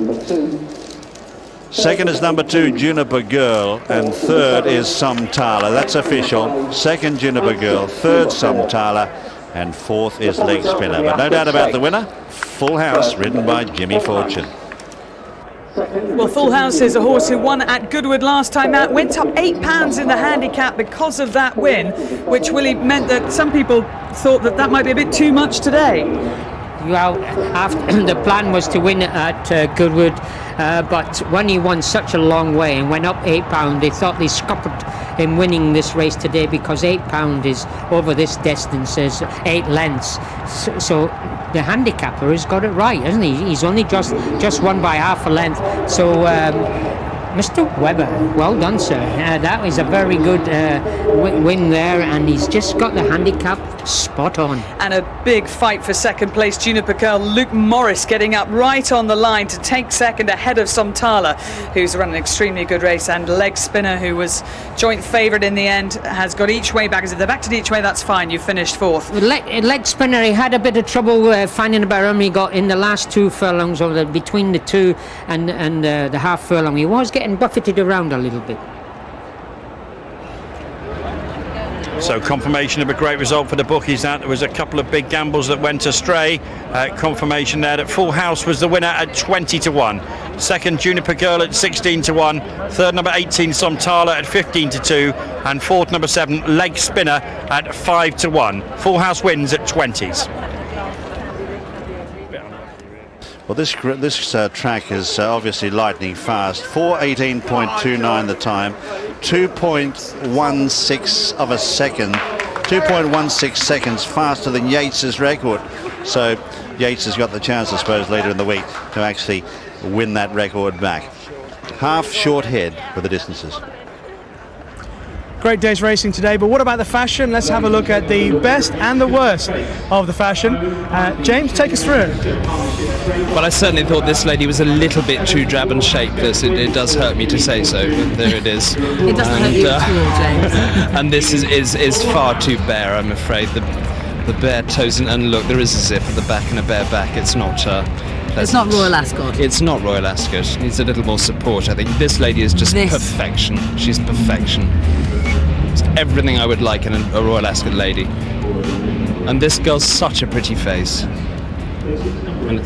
Great stuff from today. Julia, did you enjoy your first experience? Absolutely. My first experience at a working Ascot. Not bad, I have to say. James look after you? He did. He's the true gentleman. I think you need to look after him, actually. No, tomorrow I'm going to stick to you because you've had a big winner today, Rishi. I had a good winner today. I had a couple of good winners today. But what I'm going to do now is I'm going to go home, get the iron out and do my shirt and waistcoat for tomorrow. No, he shouldn't. Don't let him near the shirt. Don't with an iron. That's the shirt that you've lovingly helped him find from Savile Row. We'll wait and see what happens tomorrow. We'll see you all tomorrow for another day of highlights. I don't think Rishi's done his own ironing for a very long time. Jimmy Fortune coming back into the jockey's room to weigh in after that success on Full House. Paul Webber, the trainer, has only had one Royal Ascot winner before. That was Yolandi back in 2002, so a big day for them. And what an opening day of the Royal meeting it has been. We have seen a 1-2-3 in one of the Group 1s for Aiden O'Brien. Excellent art, winning the St James's Palace Stakes. We've seen a win for Frankie Dettori Godolphin back in the Group 1 winners' enclosure, with Ramonti winning the Queen Anne, and we've seen the Australians take first, third and fourth in the King's Stand Stakes. Not bad, is it? It's a very, very good first day. Absolutely marvellous horse racing, and the stories that went with them are fantastic, and I hope all you lot down in Australia are still sober. I should think they may now have gone to bed. It's the early hours of the morning there, but congratulations to Lee Friedman with Miss Andretti winning the King's Stand, and we'll see her and the other 3 Australian horses again on Saturday. As for tomorrow, the feature race is the Prince of Wales Stakes. That sees a clash between Red Rocks, a Breeders' Cup winner for Brian Meehan, and Dylan Thomas for Aiden O'Brien. Also in the field, Sir Percy, who won the Derby last year. We'll be on air at 1:45 with 5 more live races. We'll see you then.